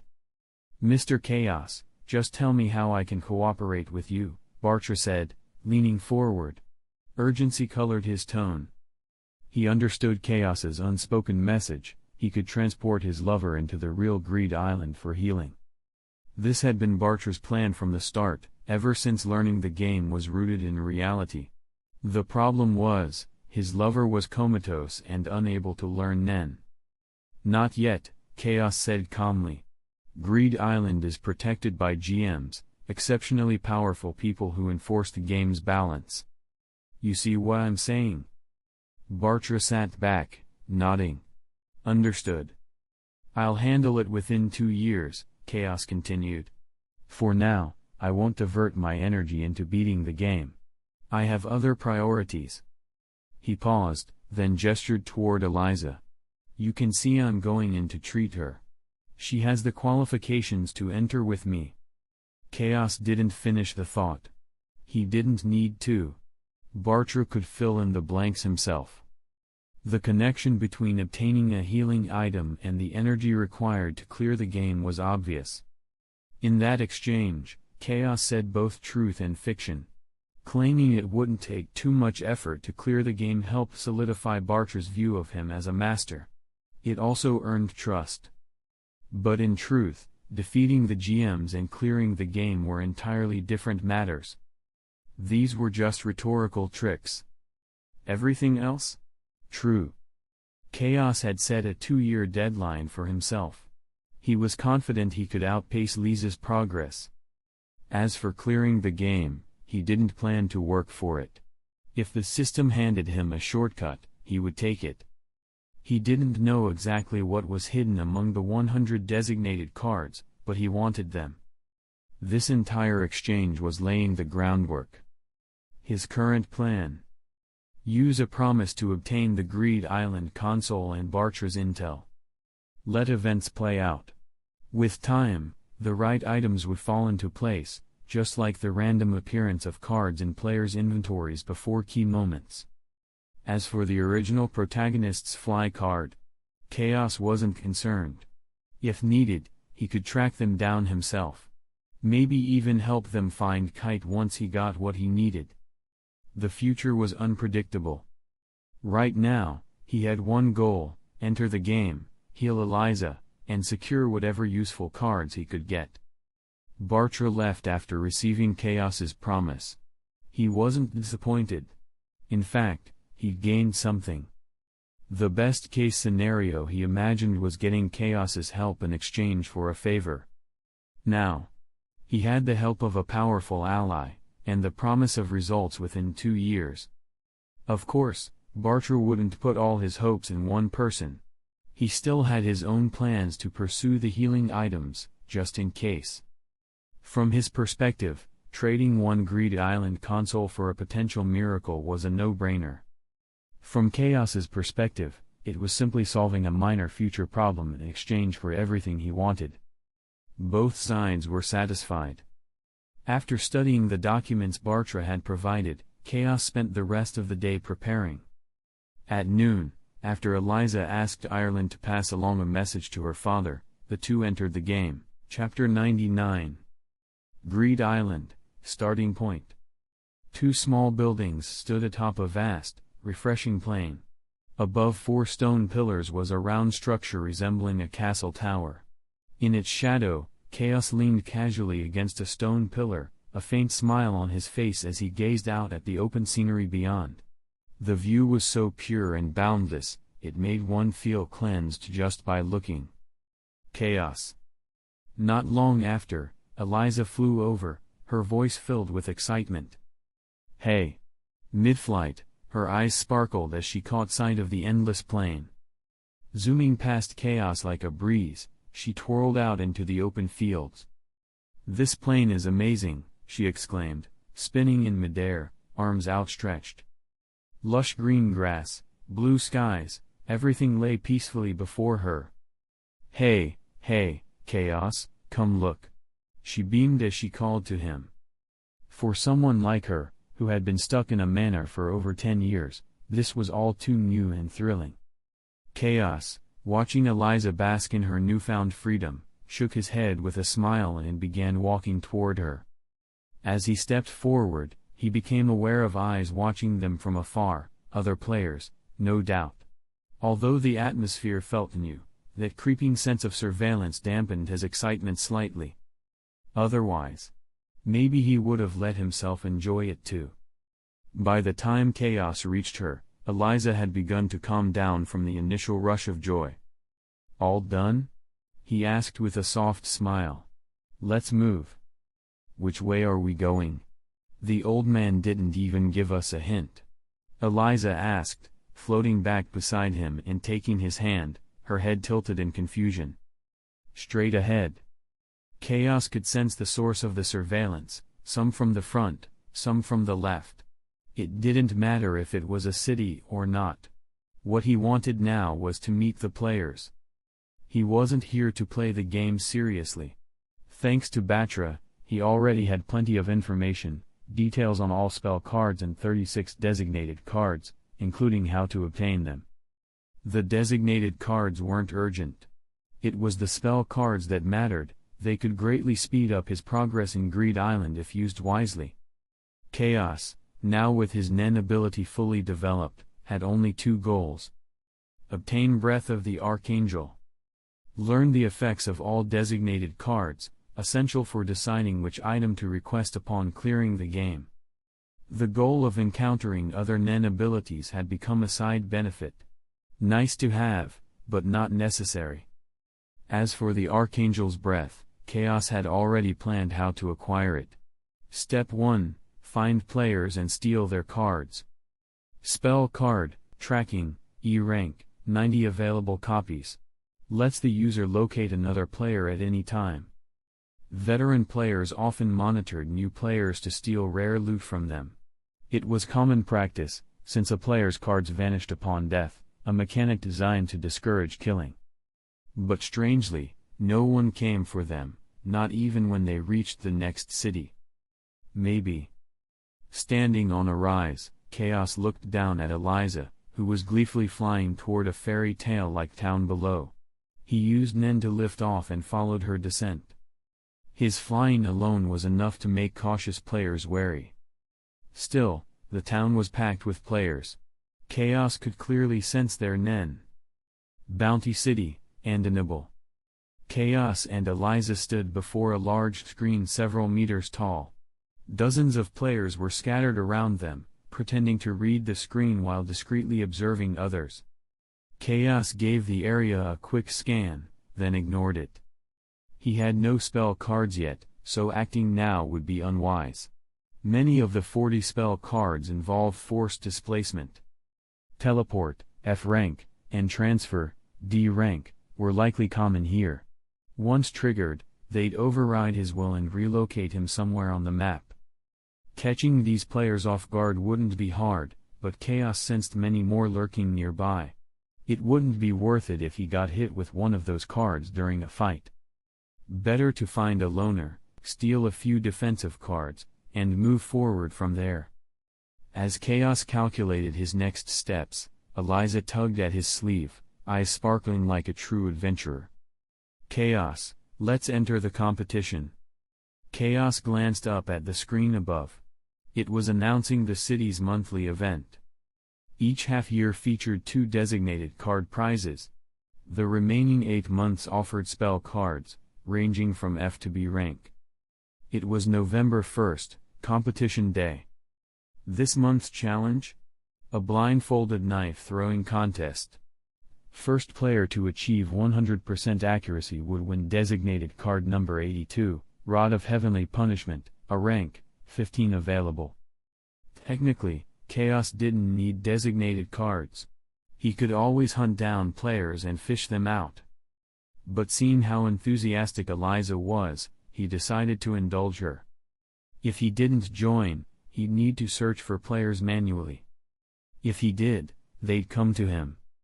Much easier that way. "All right," he said, smiling softly. Eliza cheered and latched onto his arm, dragging him toward the contest.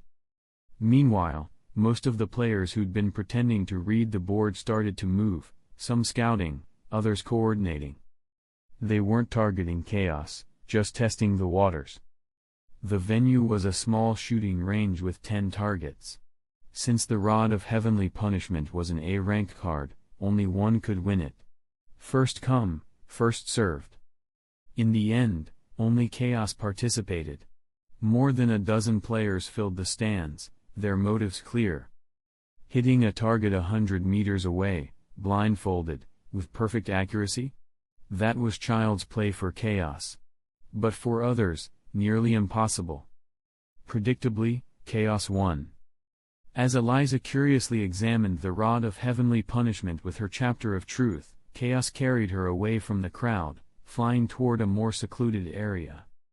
2 players followed. Their Nen was weak, below third-rate average, and more groups were tailing them. As they turned down a narrow alley and approached its center, Chaos stopped walking. "What's wrong?" Eliza, who had been bumping into his back while distractedly admiring the rod, looked up in confusion. Chaos didn't respond. He simply lowered his left hand and released a mass of twisted, invisible threads of Nen, concealed through. The moment someone stepped into range, the threads snapped around them, binding them tight. Chapter 100. Note: Greed Island cards have a complete system. To avoid unnecessary repetition, cards used will be explained briefly in one sentence. The Archangel's Breath requires collecting all 40 spell cards. This is likely knowledge known only to Chaos. In the original series, this information wasn't revealed until the protagonist entered Greed Island. Although Chaos wasn't certain of the exact year and month in Greed Island's timeline, he knew Gon took the Hunter exam in 1999, which would place this at least 3 years earlier. If this were public knowledge, it wouldn't take even the most clueless players years to synthesize. Meaning, this information was exclusive to him. However, collecting all spell cards included S-level ones like Prison and God's Eye, which were extremely difficult to obtain. If he tried to gather them on his own, it might take over a month. Thus, stealing them from other players was always part of Chaos's plan. The classic duo, one fat, one thin, were thoroughly restrained by the string card. Neither was even third-rate, and their inventory was unimpressive, 23 spell cards and 2 designated cards, both Paladin's Guardian. As for whether they gave up the cards or their lives, the answer was obvious to them. Card number 84, Paladin's Guardian, D rank, 60 card limit, rebounds the effects of all spell cards. This was an essential prop for Chaos, and he didn't expect to get it so easily. It wasn't really luck, after all. The card could only be obtained in Andinable and was one of the 2 designated rewards in the first half of the monthly event. Still, it had worked out. Chaos converted the cards into props and hung one around each of their necks. Originally, he had planned to stockpile spell-canceling cards like Holy Water, Barrier, and Reflection to avoid being booted out mid-theft. But with Paladin's Guardian, that plan was obsolete. That day, Chaos stole every spell card from over 40 players in Andinable. He also learned about more designated cards, raising his known total from 36 to 46. Peeping, G200, reveals all cards in the opponent's pockets. Clash, F200, teleports the user to a location of a contestant they've never seen. Peer, F130, teleports the user to a contestant they have seen. Using these 3 spell cards, Chaos targeted everyone he encountered, one by one, until nearly every player had been relieved of their cards. In the process, he collected intel and gradually expanded his knowledge of designated cards. In just 2 weeks, he'd acquired 37 spell cards and learned about 9 new designated cards, totaling 55. Chaos wasn't interested in collecting designated cards to clear the game. He knew he couldn't clear it and that any cards would disappear if he left the game for 10 days. All he wanted was to catalog their effects. His progress hit a wall with 3 cards, the S-level Divine Eye, Prison, and the A-level Copy. He couldn't acquire them. Not because no one had them, but because the players who did were among the most experienced on Greed Island. They knew the rules too well. They never fought Chaos. Whenever he approached, they would flee, using their spell cards to stall him. Compared to their well-organized teams, Chaos was acting alone. And although he had Eliza with him, she was only a support and not combat-ready. Still, due to his relentless pursuit, they eventually gave in and offered a trade, handing over the cards in exchange for one thing. They wanted to know why Chaos was collecting all the spell cards. By this point, every player on Greed Island knew that a powerful newcomer was collecting spell cards en masse and that he was accompanied by a flying girl who couldn't even walk. They correctly inferred that Chaos was after a rare healing card to save her. No one dared to collect spell cards themselves. If they did, Chaos might shift targets. Many veteran teams had the means to leave the game, but stayed to try and complete it. With someone like Chaos stalking them, that wasn't happening. On January 3rd, Chaos finally obtained the 3 remaining cards from the team he'd been loosely chasing for months, and had them copy Archangel's Breath using the Copy spell card. Copy, A-level, can duplicate any card that has at least a 2-card limit. Archangel's Breath, SS level, has a 3-card limit. Chaos didn't feel anything toward these people. He hadn't chased them too hard, just enough to let them know he was still there. It was about pressure, not aggression. He knew they'd break eventually. The theft had evolved into a deal. He got Archangel's Breath, along with a leave card, information on 30 designated cards, and the method of obtaining 1 square meter of coastline. In a moment of humor, he shared that the coastline card was effectively unobtainable now. In return, they told him about 30 more card effects. He now knew the effects of 85 designated cards. Among them was one that piqued his interest.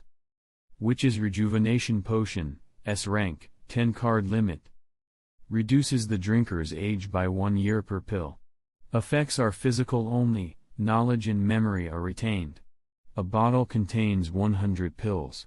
Taking more than your age will kill you. It was true rejuvenation, restoring youth while preserving the mind. A real method for extending lifespan. Chaos wanted to know if it would work on him. He suspected that his god's blessing didn't allow for physical aging. It enhanced his body toward perfection, which could mean that ingesting the potion might have no effect at all. He couldn't verify this immediately, and those who owned the potion refused to give him a sample. So, he planned to test it inside the game. The potion might vanish after leaving Greed Island, but on the island, the rules were absolute. Since Chaos planned to give Bartra the rejuvenation potion as part of their agreement, he didn't push the issue. After reviewing all the data, he decided what to bring out. Advice from the Fairy King, S6. Tells you your weaknesses and how to improve. Sometimes offers unsolicited advice. Wish Cushion, B21. Anyone sitting on it will fulfill a request, as long as it's within their ability. Witch's Rejuvenation Potion. Of course, that part comes later. After treating Eliza, Chaos and his group left Greed Island. Aside from leaving behind the infamous nickname Fierce Collector and taking the Archangel's breath early, Greed Island continued operating as usual.